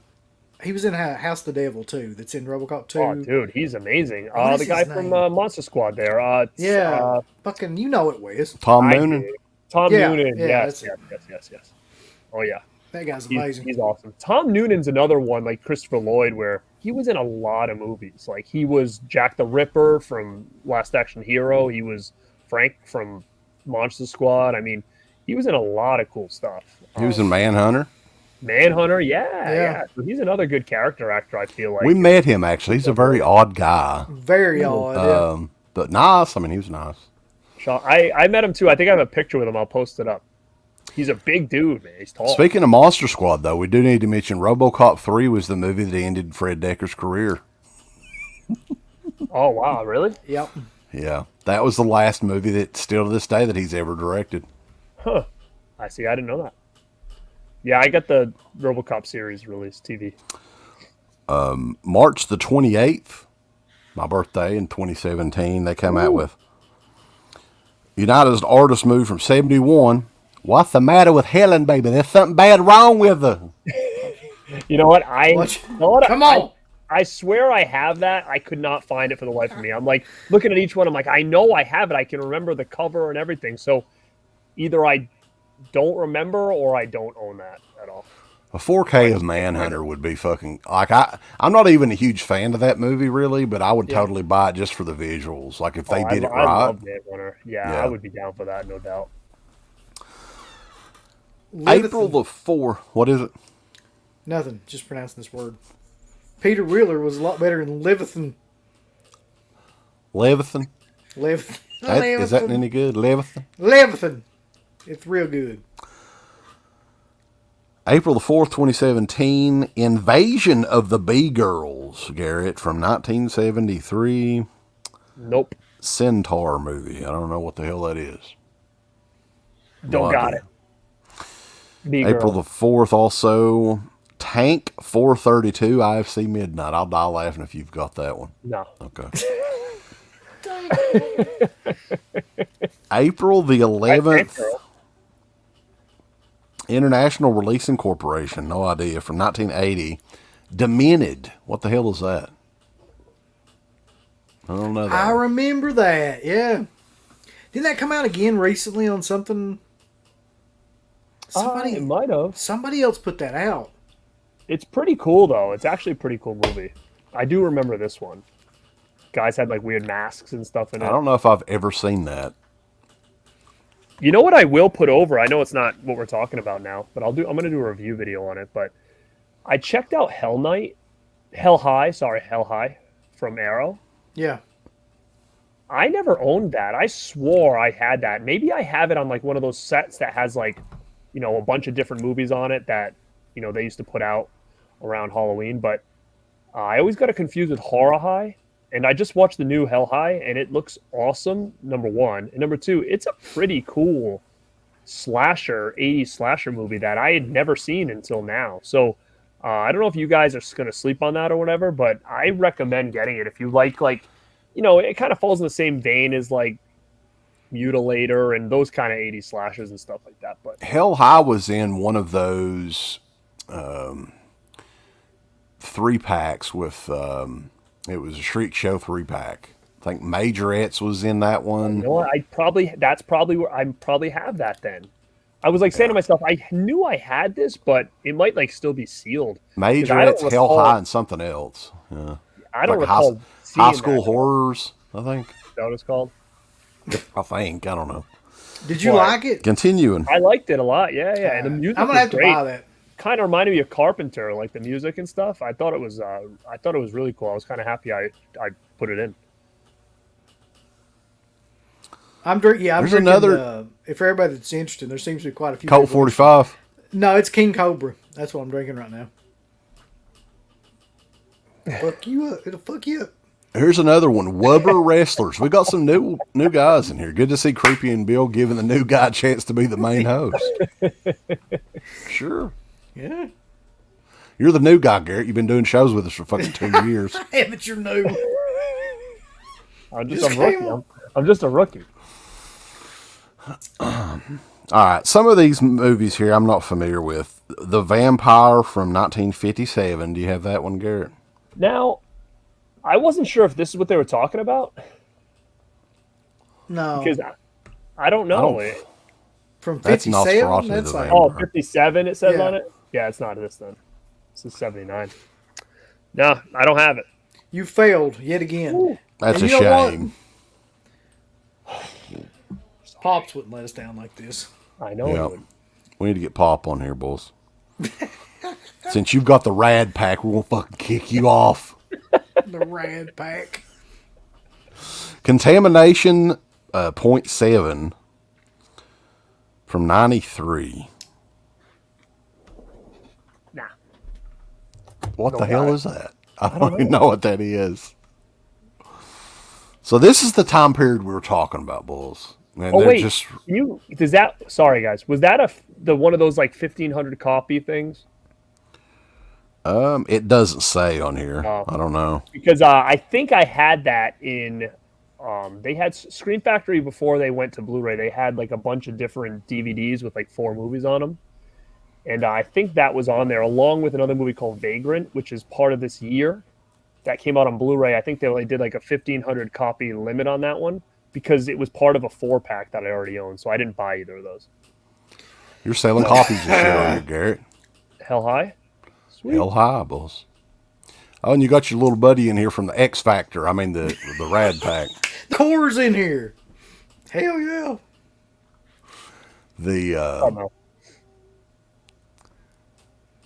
All right. You little buddy. Contamination. What a fucking prick. Contamination. Seven is right. the movie that's retitled Troll 3. Wubber Wrestlers or whatever. He's right. That's what I was going to say. I was like, I think it had something to do with Troll, but yeah, it's like a lady like laying on some like hill or something on the cover. Also, I mean, any tidbits that you guys have on some of these movies, especially like some of the next couple of ones, throw out there because I have no fucking like stuff from the 50s and shit like that. I have no idea. I'm not going to pretend like I do. All right, next one I do remember, and this is one of those movies that has started to be championed over the last few years, and I remember watching it on video when it came out and fucking hating it. Maybe I do need to revisit it. From 1995, and it was released April the 18th of 2017. Tales from the Hood. I love this movie, man. I'm a big Tales from the Hood guy. Woo! Thought it was awesome.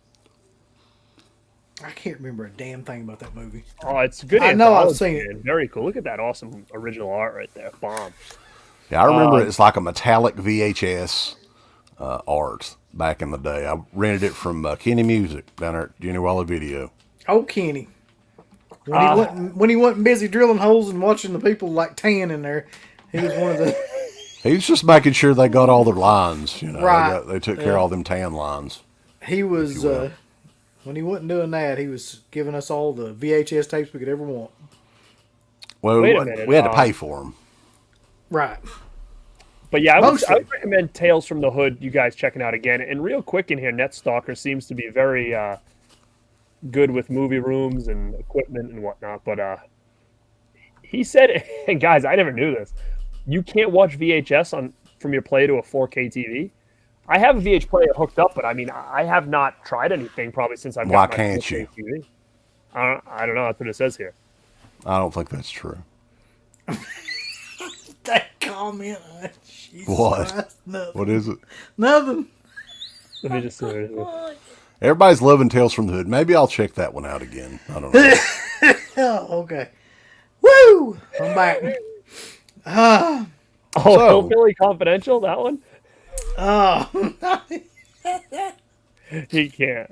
You guys we can't talk about that. We're not allowed to. Oh, he's saying you can't because it's all HDMI, but there's got to be some kind of... vapors over here. Yeah, there's like adapters and stuff like that. Yeah, there has to be still.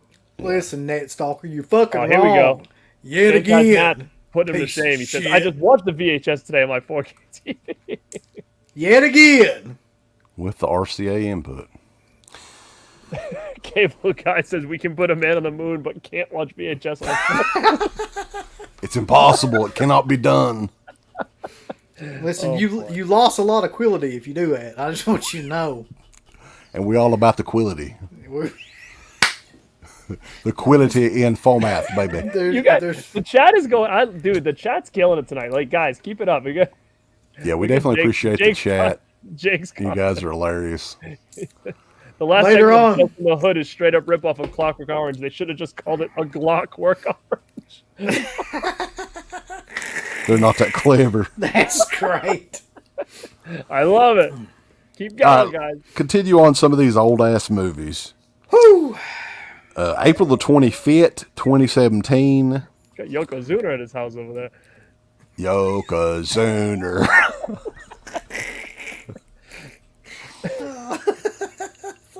I Bury the Living. Thanks, Priminator. I Bury the Living. Don't got it. What the hell, man? Whatever. I was hoping that you would say that was the second one of this whole group you bought. 1958. No. The Screaming Skull from 1958 was also on April the 25th. No on that one, too? Nah. What about The Autopsy of Jane Doe on May the 2nd? Good movie, man. Good movie. I remember watching it. That was really good. Cool. I've never heard of Look at it. this, dude. Jane Doe with the slip. You fucking saw that, didn't you? Huh? Who, me? Yeah. When would I have seen it? I swear I thought that we talked about it or watched it or something. We wouldn't have talked about it because we didn't have a show. Yeah, but there's something about that movie, though, where because I know I've seen it, and I know I saw it when it came out. It was a big hype when that came out. So if you guys might have maybe did something because it was kind of all the rage when it first hit. Now this one, it does say that this one was a Walmart exclusive. It was released everywhere afterwards, June 27th, 2017. What? Beyond the Are you saying Autopsy of Jane Doe was Walmart? Initially, yeah. Oh, okay. Beyond the Gates, another IFC midnight movie, May the 2nd, 2017 as well.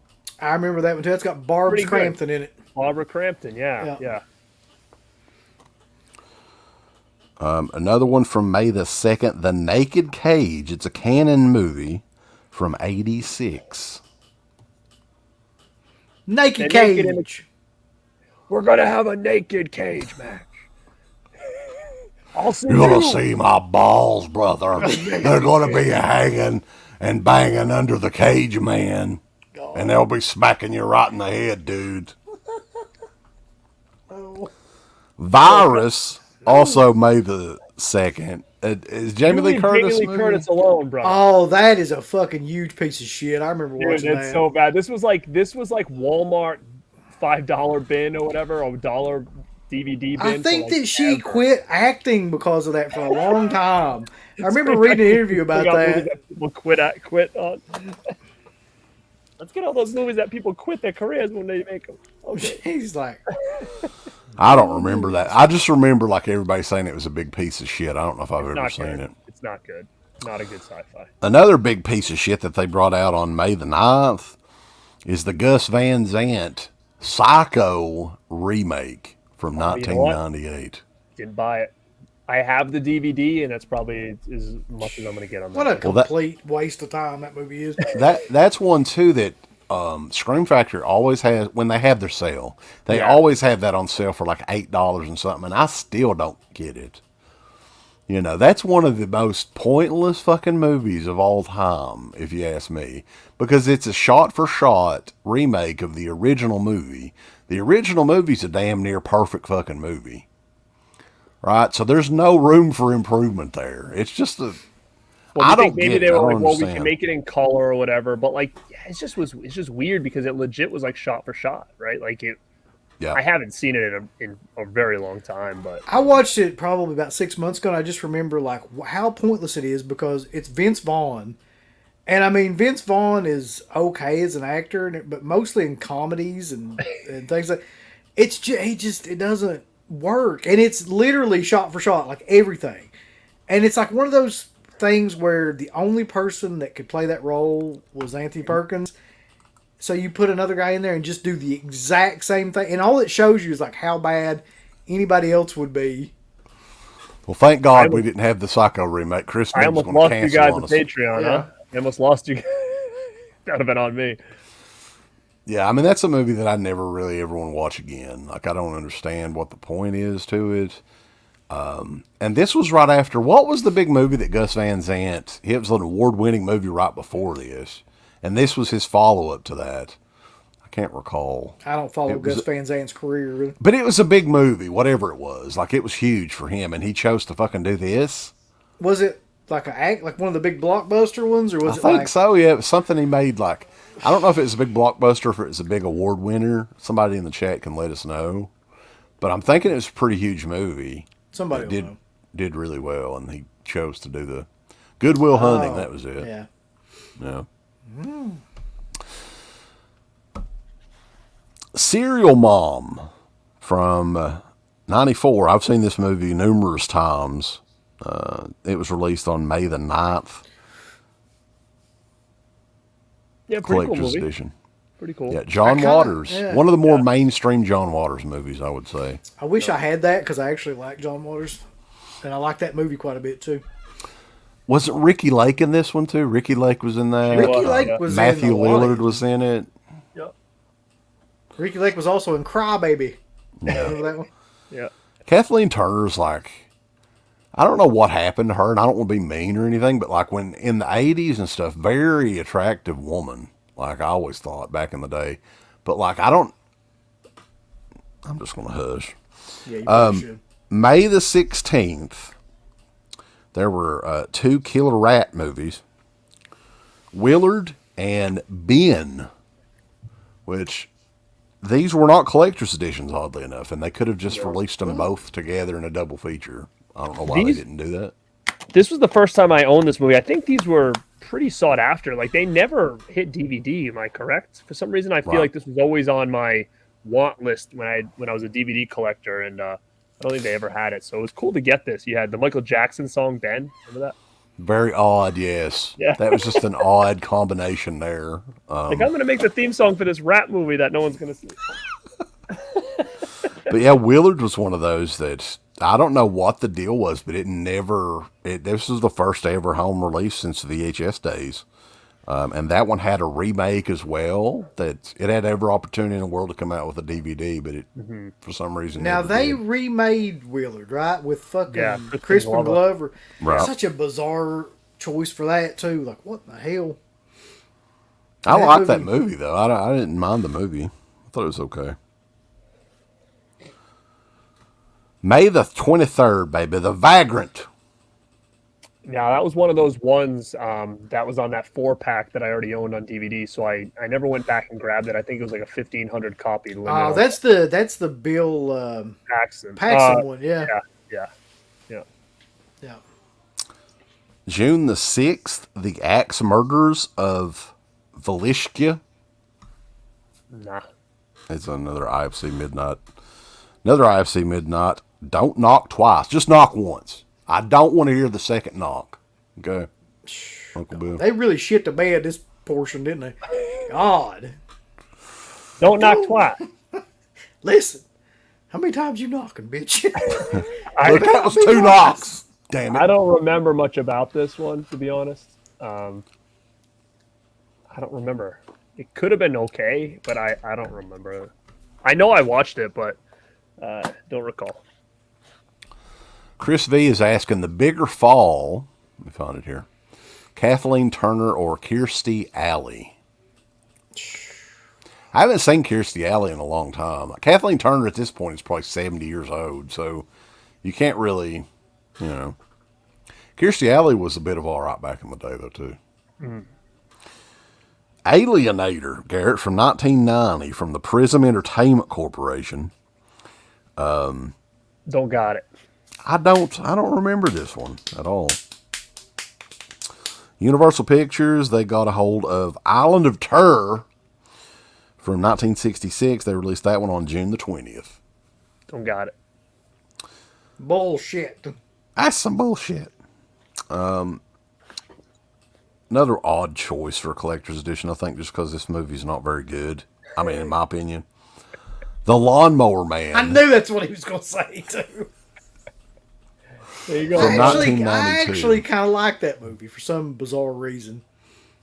And that's a Stephen King adaptation, isn't it? Yeah. That's just one of those movies that almost from the first minute that it's on, I just want to turn it off. But remember the hype that this thing, I think this had a lot of hype back in the day. I remember. I remember seeing so many commercials and stuff as a kid and like the virtual reality, and I was like, Ma, I gotta see this movie. But I think it was rated R, so she wouldn't bring me to see it. I think it must have been on like the commercials must have been on wrestling a lot or something like that, because I feel like I saw it like all the time. Well, she wanted you to grow up to be the rated G superstar. That's so true. You couldn't. Actually, yeah. But this has 2 versions on it. It's got the director's cut and theatrical cut on here. So I don't know the difference, but I did see where I think it's Scorpion. They're doing the sequel on Blu-ray in a limited edition, exclusive. Yeah, on I'm probably gonna website. pass on that. So I have the DVD of it. But there was a time period though, and that was maybe the start of it, where there was a bunch of like futuristic, what might happen, virtual reality kind of movies that came out. There was that one. There was Virtuosity with Denzel Washington. Mm-hmm. There was Brain Scan. Brain Scan with fucking Edward Furlong. I love a bunch that of movie. like virtual reality movies around the same couple of years there. I just thought that was a weird kind of like subgenre of movies that started coming out. George Lopez is in Lawnmower Man too. Is he? That's fucking killer. Oh yeah. Yeah, this is as you can kind of see, someone brought it up here. Like as we're kind of getting into this second half of the year, a lot of the Scream Factory, like even the collector's editions, are kind of meh, right? Like subpar. They really started off real strong, and they're starting to kind of get a little mediocre. Another new name, man. Goblins Inc. is in here. This is, and we were talking about this a little bit earlier. This was right around the time I think a lot of people were falling off with Scream Factory titles. Just the quality. The majority of them look like to me like the IFC Midnight ones. Yeah, Johnny Mnemonic is another one I forgot about too. Yeah, and what's the name said? Jake says too. It's just like it just showed how bad CGI was back then in the '90s, and it is like that transition period. Like the one I always go back and think about is Spawn, and there's some parts with like the clown and stuff that the makeup and the effects are really good, but when they show him on Hell, it was brutal. Like it was so bad, and I think it was just a weird time for CGI and with virtual reality too. It always felt like it was something we were going to get. It like never really amounted to anything. I'm like, I can't wait till I can spin around on one of those things with goggles on. And I mean, they do kind of now, but it's like now you can put like a smartphone in front of it and like, I've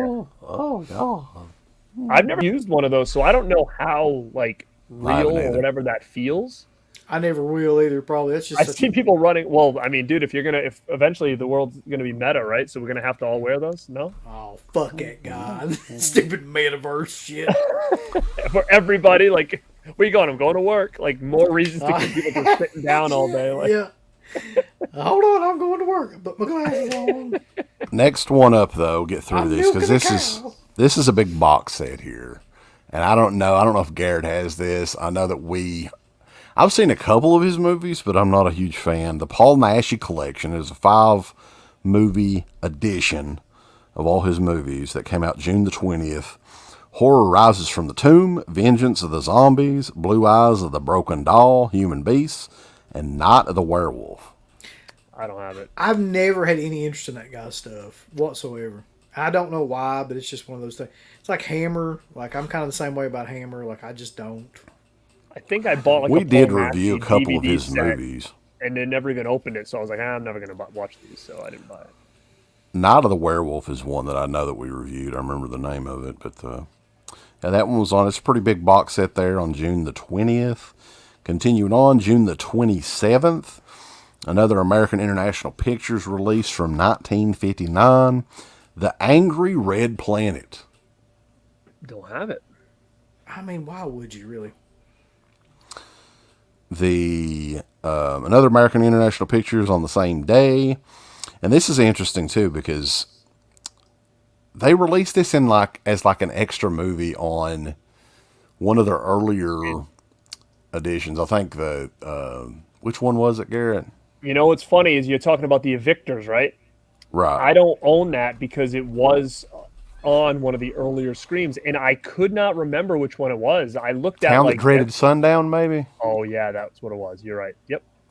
So I didn't go back and buy it again because I'm like, I already have it. It's a second disc. Yeah, and it's a single. It's a disc by itself, right? I think. Yeah, I think it's its own disc and inside that set. So I was like, why am I going to buy it again just to have like a case and separate? So I didn't buy that, but I mean, I technically own it. Desperation Bulls. That's Scream Factory. I think that was another limited 1,500 set. They probably had extra discs laying around. June the 27th as well, The Four Skulls of Jonathan Drake, United Artists movie from 1959. Another United Artists on July the 4th, 2017. Windows, baby. We're not talking about Windows 95 or Windows 98. Windows. There's some fucking fireworks going off back here. It's not July 4th yet, you stupid fucking people. Oh, dude, mine's the same way. My neighborhood's the same way. Shit's gonna be started going off on like Friday. It's probably not gonna stop until like Wednesday. Any memories from Windows though? I was getting ready to say, what is Windows? Oh, what is it? It looks like it's like. Is it Movie Maker or? Also, it says the withdrawn and recent divorced Emily lives in a lonely existence. But after enduring a bizarre assault at the hands of a stranger, Emily finds both comfort and friendship in her neighbor, Andrea. Andrea was also in a movie called The Carpetbaggers. I bet she was.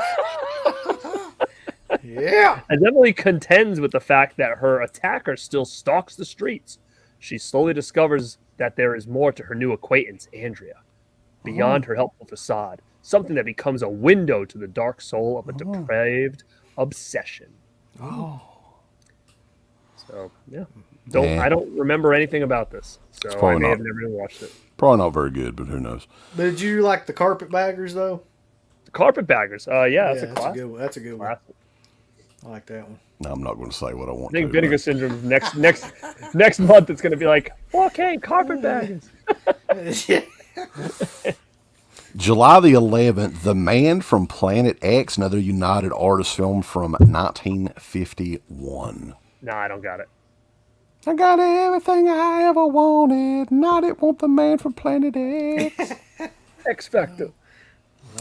July 11th, also Species, MGM movie that came out in the mid-90s. I remember seeing this in theaters back in the day and just, it was a spectacle, if you will. I enjoyed it. The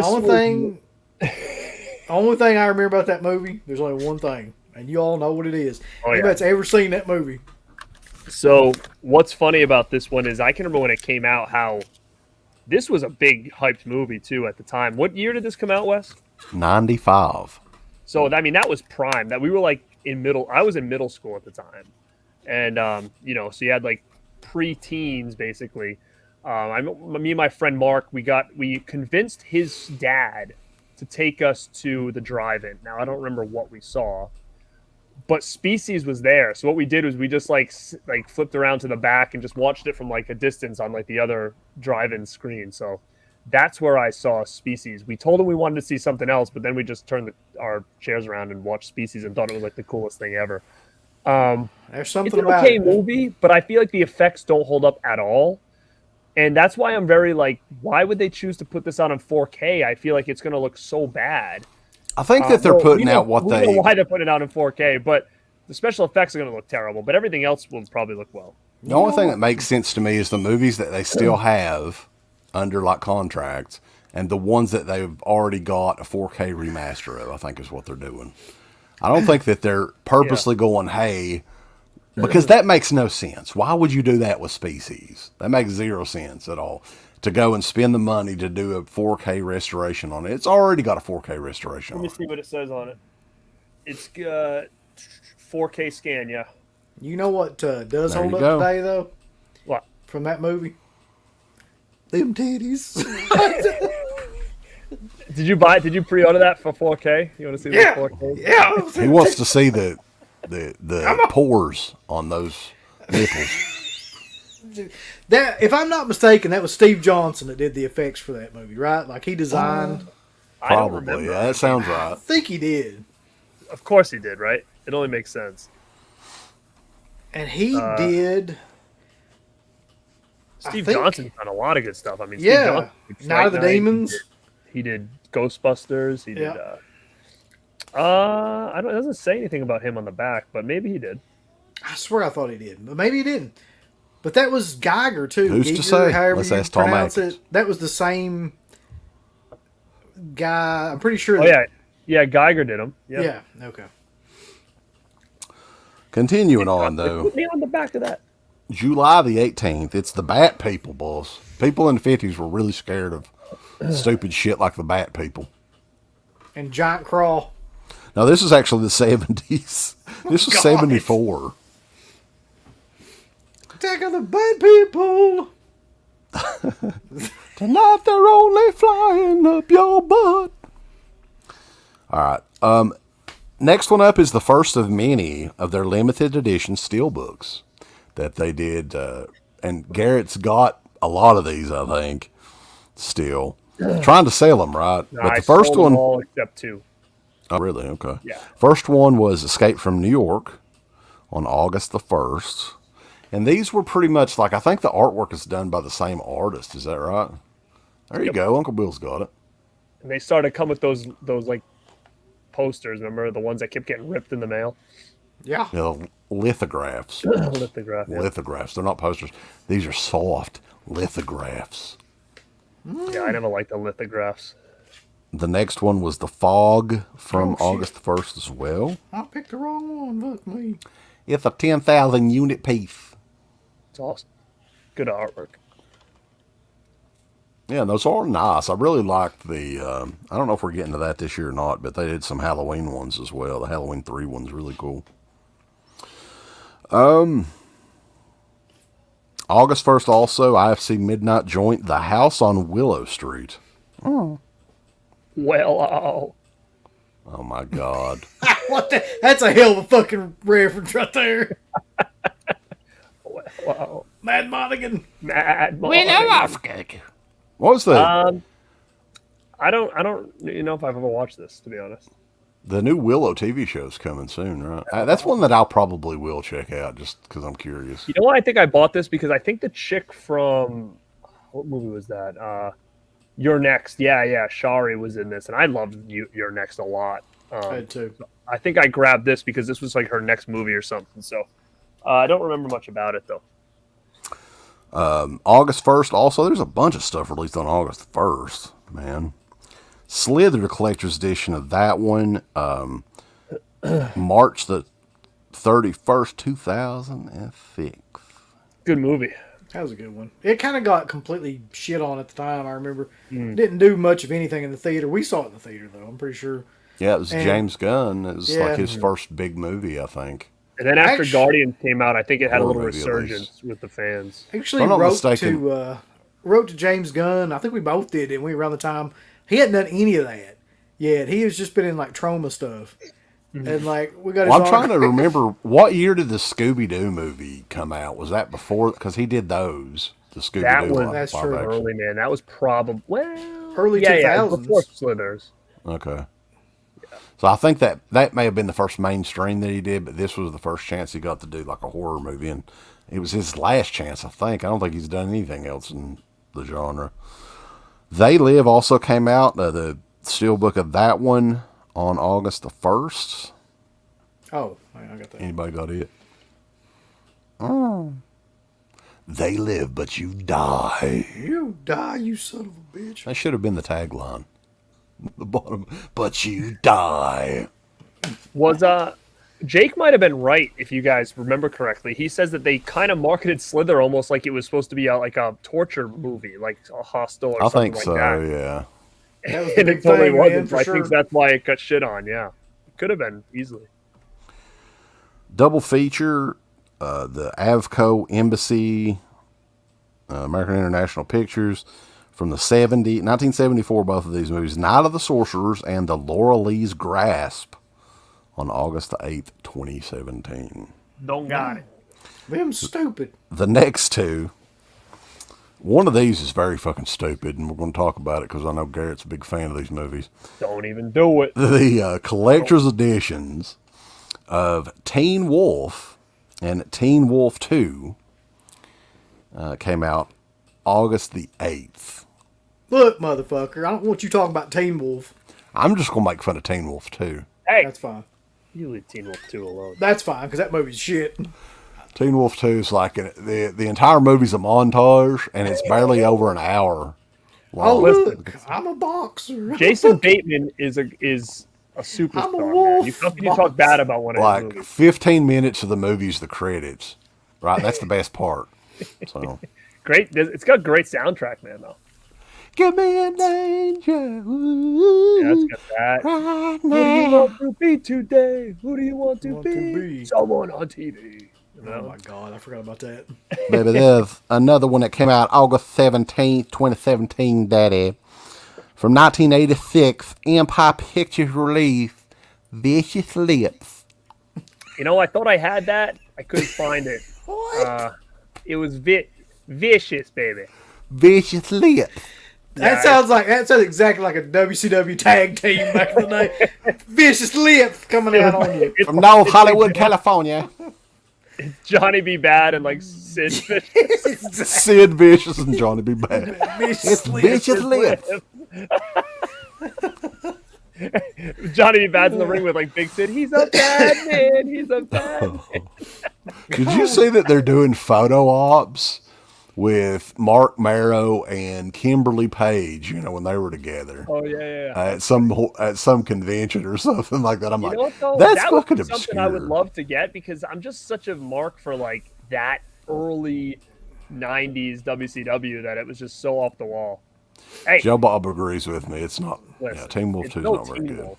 Guys, if I you like love, Teen Wolf, make sure to go to my page and check out the big Teen Wolf retrospective we did a couple weeks ago. Go check I it out. love what Jim Cornette said about Johnny B. Bad, though, which is 100% true. Said that, you know, when he was in WCW, he was over, but like he had always been over with that character. He had no idea how to do anything else except be Johnny B. Bad. So he goes to WWF, and it's like, I mean, he can't be that shit anymore, so they don't have any idea what to do. Yeah. Does the same gimmick, but it doesn't work. You know what though? I loved Wildman Mark Merrill. I was like, when I was a kid, because I was such a WCW fan, when he came over and he was doing a lot of flips that we didn't see a lot in the WWF at the time. And I was a huge mark for Wildman Mark Merrill. Evidently, Vince was too. Like Vince was like all in with him at first because he loved the Johnny B. Bad character, but he couldn't do that. And I wonder what turned him. Like, what was the deal? Because it was injuries. Injuries is like he was like, you know, IC champ. He was really kind of coming up the ranks, and he got hurt a lot from just doing those high risk stuff. That remember he came back as the boxer because he was so messed up. He couldn't do any more high flying stuff anymore. So they had him grounded and just did the boxer gimmick, and that's kind of what killed him off. Was that, you know, he was really the spectacle of like, you know, that high flying. He couldn't do it anymore. He was like a Golden Gloves, like a legit boxer, though, wasn't he? Like, and they just tried to make that into a gimmick. It didn't work. Yeah, I always liked Mark. Interesting comment here from Ragnar666. Nothing worse than finding hair on a woman where it shouldn't be. That's a bizarre segue into whatever the fuck we're talking. Maybe because he was thinking about if they made Teen Wolf 3 with Alyssa Milano. He was like, that would work. Yeah, he's not a fan of some hairy tits, that's for sure. The August 29th, 2017, from 1962, it's the Manster, brother. I don't have Manstar. I don't have it, but pull up Chris B's comment. The Manster. Says, we used to call my buddy's girlfriend Teen Wolf on the account that she had these hairy arms. Imagine that. I can totally see that. Is Teen Wolf coming out with us tonight? Like, it's like Wicked and Sculpting. Yeah, I know what you mean. I've seen everybody in like high school knew somebody too, like one that had like hairy arms like that as well. They usually had like a unibrow. Very hairy arms and a unibrow. Oh my god. That is fucked up. From 1991 on August the 29th, it's Time Bomb. It was an MGM movie. I have no idea what that is. Time Bomb! You don't like Rancid? It's Adam Bomb's finisher. No, I'm not I don't know anything about Rancid. That went over our head completely there. Oh, man. Not a big Rancid guys, huh? Damn. Actually, I just got this. It was like going out of print on sale on the site, and I grabbed it. I don't think I've ever seen it. So, just recently got this one. Another IFC midnight movie, September the 5th, A Dark Song. Guessing you don't have that one, too. Mm-mm. The Spell on September the 5th.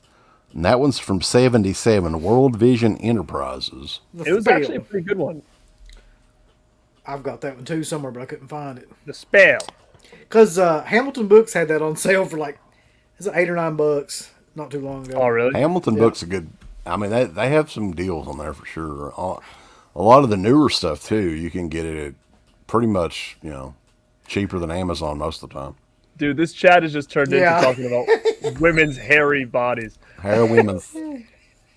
God, Oh my goodness. You got to watch out for that nowadays, for a multitude of reasons. I'll just say that. All right, The Resurrected. Bro. Chris Sarandon. You got it. Yeah, I've got that one too. Fuck. I remember. I vaguely remember that one. That was it was a weird one, but I liked it. It was different. It's a straight to video release, wasn't it? Yeah, I was gonna say it wasn't something I knew about. I actually that was the first time I'd ever seen it was when that came out. I didn't own it on any other format, never seen it before, and kind of was a blind buy for me. I didn't realize it even existed. The Devil's Candy on September the 19th. Ooh, Devil Candy. It's a 2017 movie, IFC Midnight. Still sealed, but I saw this streaming and I loved it, so I bought it right away. So I haven't watched it again, but this is a real cool movie. Is that a remake? Isn't there an older movie called The Devil's Candy? I don't know, but this is with Ethan Embry, and it's really cool, guys. It's got good music and stuff in it. I think you'd really like it. Okay. This chat is fucking insane right now. The chat's burning it up, boys. There's a lot of new guys. Hey, and if you have not subscribed to both channels, Born to Be Rad on YouTube or borntoberad.com and deadpit.com. Deadpit on YouTube. Subscribe to both. Thumbs it up. Boy. You can officially titty fuck that like button, boys. It's 11 o'clock. Oh, the sensors are out.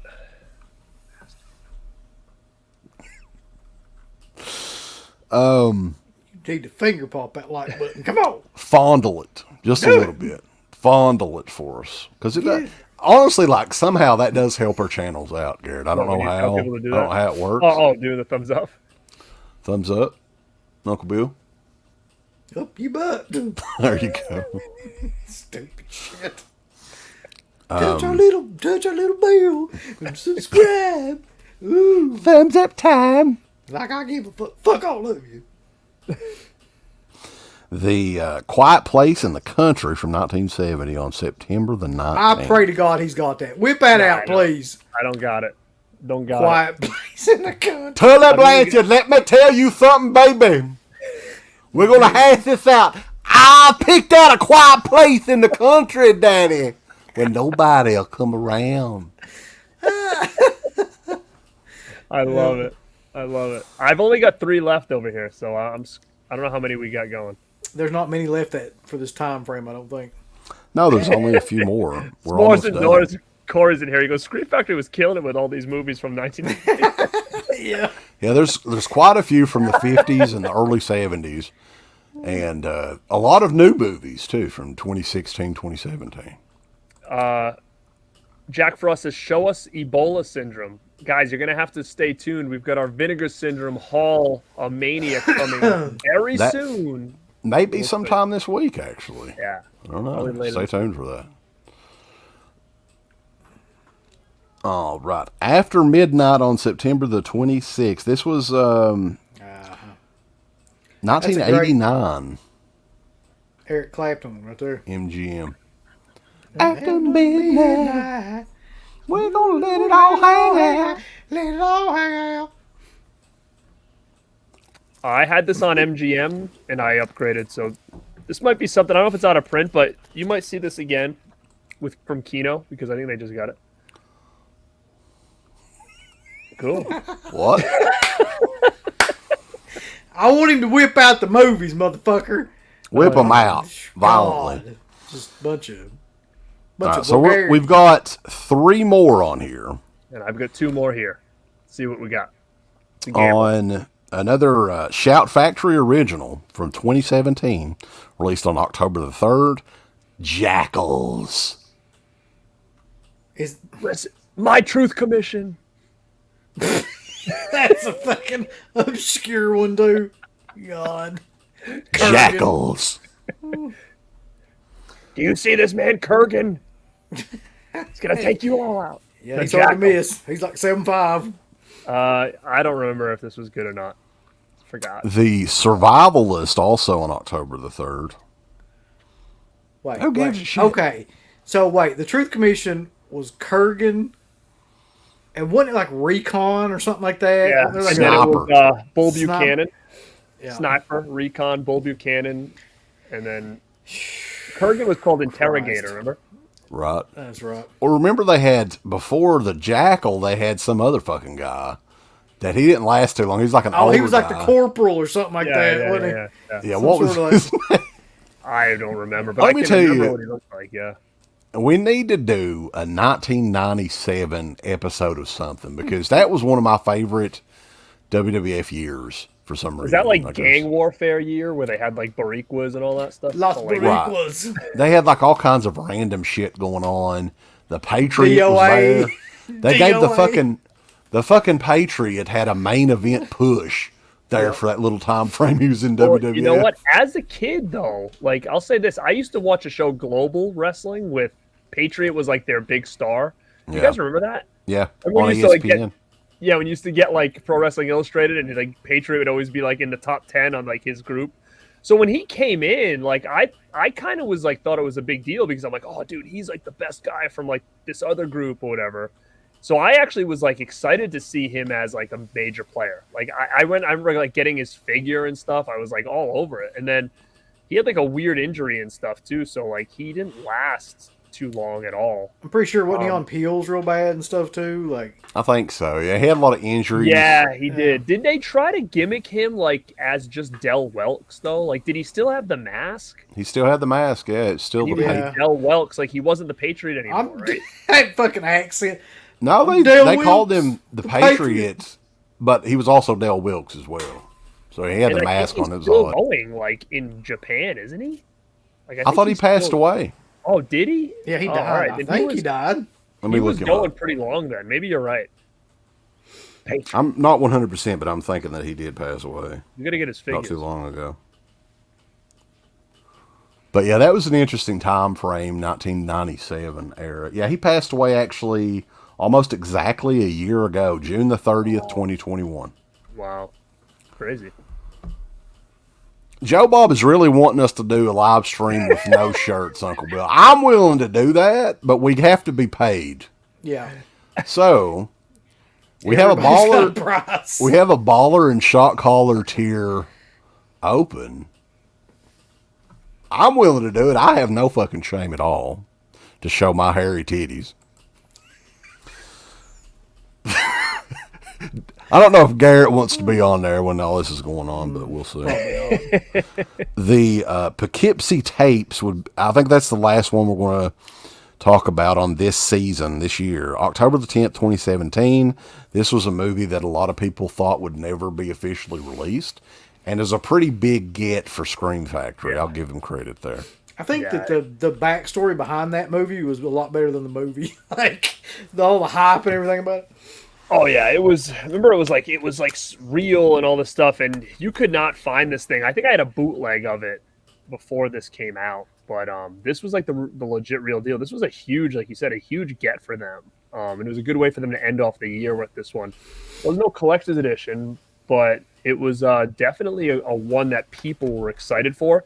And I, like you said, as soon as everybody got it, the hype for it kind of died out pretty quick. So.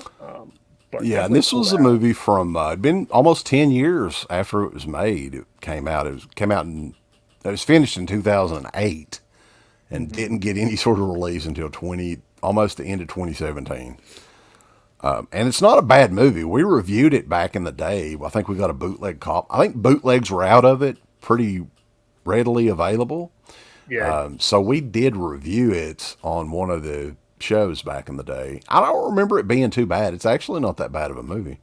No, it's okay. But Jake made a good point. He said Poughkeepsie Tapes, a movie that we all saw online before it ever got released, and it's true. Like, I kind of feel like Fred Vogel did it better anyway.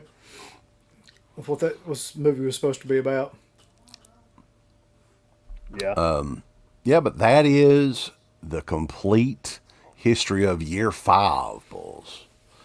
So, any standouts there? I think the biggest standouts were from the previous year, the October releases the year earlier.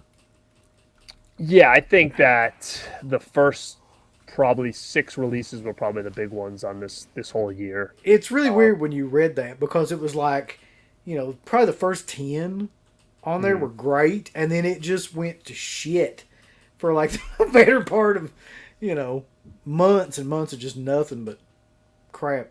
Like old school stuff or newer independent movies. It was an interesting year, though, for sure. And Scream Factory did still crank out a lot of stuff in that year. And I think as the next couple of years go on, the titles are getting few and far between. I mean, they do a lot more re-releases, the steelbooks and all that, which they started this year. They do a lot more of those, and IFC Midnight movies and stuff for a little while longer. And then it's just, over the last couple of years, there's not a whole lot of stuff that they're coming out with anymore. No, I'm trying to, as I was going through these and picking them out, I was looking around and I was like, what other huge titles have we not talked about yet? There wasn't a lot. I mean, there was some underrated gems in there still left, but nothing big and major. I think they kind of, at this point, I think the next big thing is probably the Friday the 13th set. That's probably their next real big title. But yeah. Yeah, that's another couple of years down the road, too. So we're in 2017 for year 6, whenever that is. I don't know if we'll be doing another one this year or, we're going to have to slow down. Well, probably get 6 in. Maybe we can do the year 666 and do it that way. Do it in October or something, maybe. Yeah, I feel like we just ran through these pretty quick. I can't believe it's been 2 hours, to be quite honest. Yeah, that show went by really, really. It didn't seem like it was 2 hours. I'll say that. No. Not at all. Now, these shows always go by pretty quickly. If we can get the right information, I would totally be down to do the same format for you. I think it'd be too long to do Arrow Video all the way back from the very beginning. But you could do Arrow Video in the U.S. the first year, because that started in 2014. Right. Yeah. I mean, and the thing is too with Arrow is I think that Arrow's putting out more now than they ever have. Because when I'm looking at my Arrow shelf right now, I have a lot of Arrow, but not even close the amount I have of Scream Factory. So it's either I was passing on a lot of stuff, or there just wasn't as many releases coming out. But now they're releasing a lot, I feel like. Yeah, I think that Arrow right now is probably akin to what Scream Factory was, 2015, 2016. All their stuff that they're coming out with now is just one thing right after another. And they're getting bigger titles and things like that. Mm-hmm. I mean, they're really the company to watch now, I think. I mean, Vinegar Syndrome's got its own shit where they just release shit nobody's ever heard of. So does Severin. And they're fine with... Yeah. There's not really a danger for Vinegar Syndrome to release whatever. I mean, because people were still excited about their July stuff. I have no idea why. I don't know any of those movies as far as the Vinegar Syndrome releases. I'd never heard of... Well, there was Shriek of the Mutilated, I think, was the only one that I'd even heard of. And then the other ones... Does that have a release or no? Shriek of the... I don't... Maybe not. I don't think it does. I'm not sure. It's from the 70s. But I think they had a DVD release. I will say this, though. They're going all in on fucking Cynthia Rothrock at Vinegar Syndrome. It's we're going to buy every title she ever did. They have somebody posted something that if you guys don't jump on it, it's already down to something I don't know, 600 copies left. It was a movie I'd never heard of. And Righting Wrongs or something like that. Did you guys see that one? Yeah. Only one I've ever seen of hers besides some of those ones that were more collaborative was China O'Brien. And does that even have a Blu-ray like that? I don't know. I don't think it does. Sure. She was in Fast Getaway with Corey Haim. Right.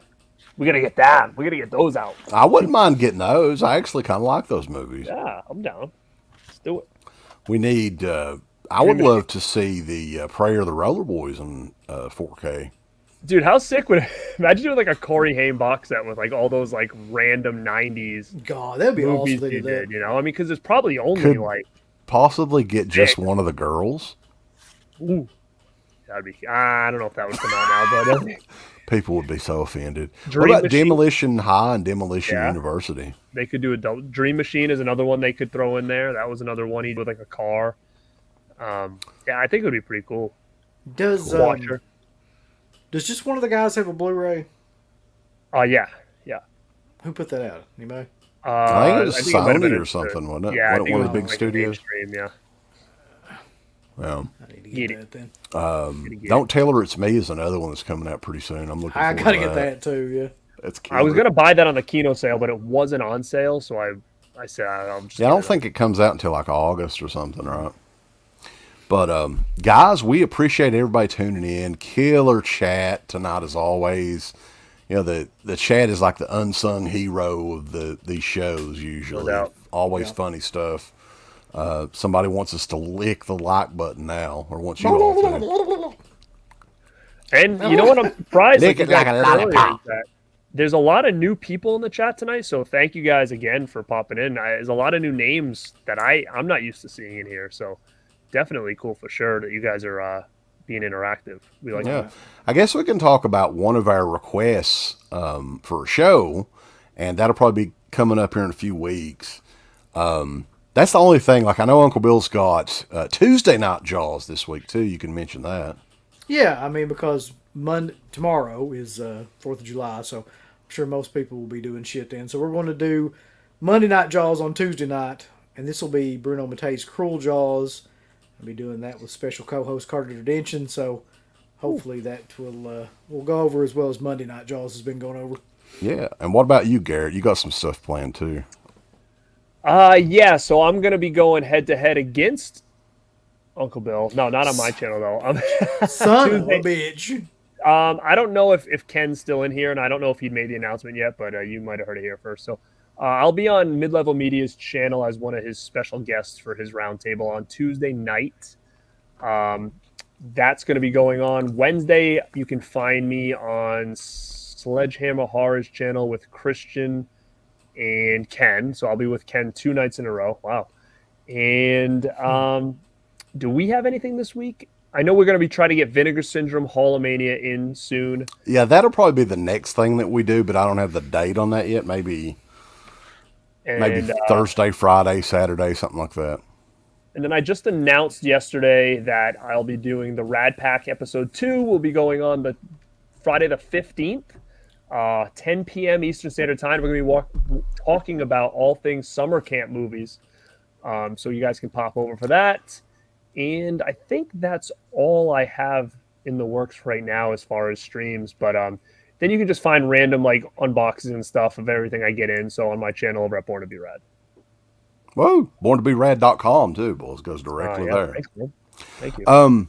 Yeah, so the Vinegar Syndrome Hallomania, which at this point we should almost put the Severin shit in there with it, but we've waited long enough, so we'll see. I think one of the Rad Pack members is joining us for that. That was what we were waiting on. So, yeah, but we'll let you know the date on that probably later on in the week.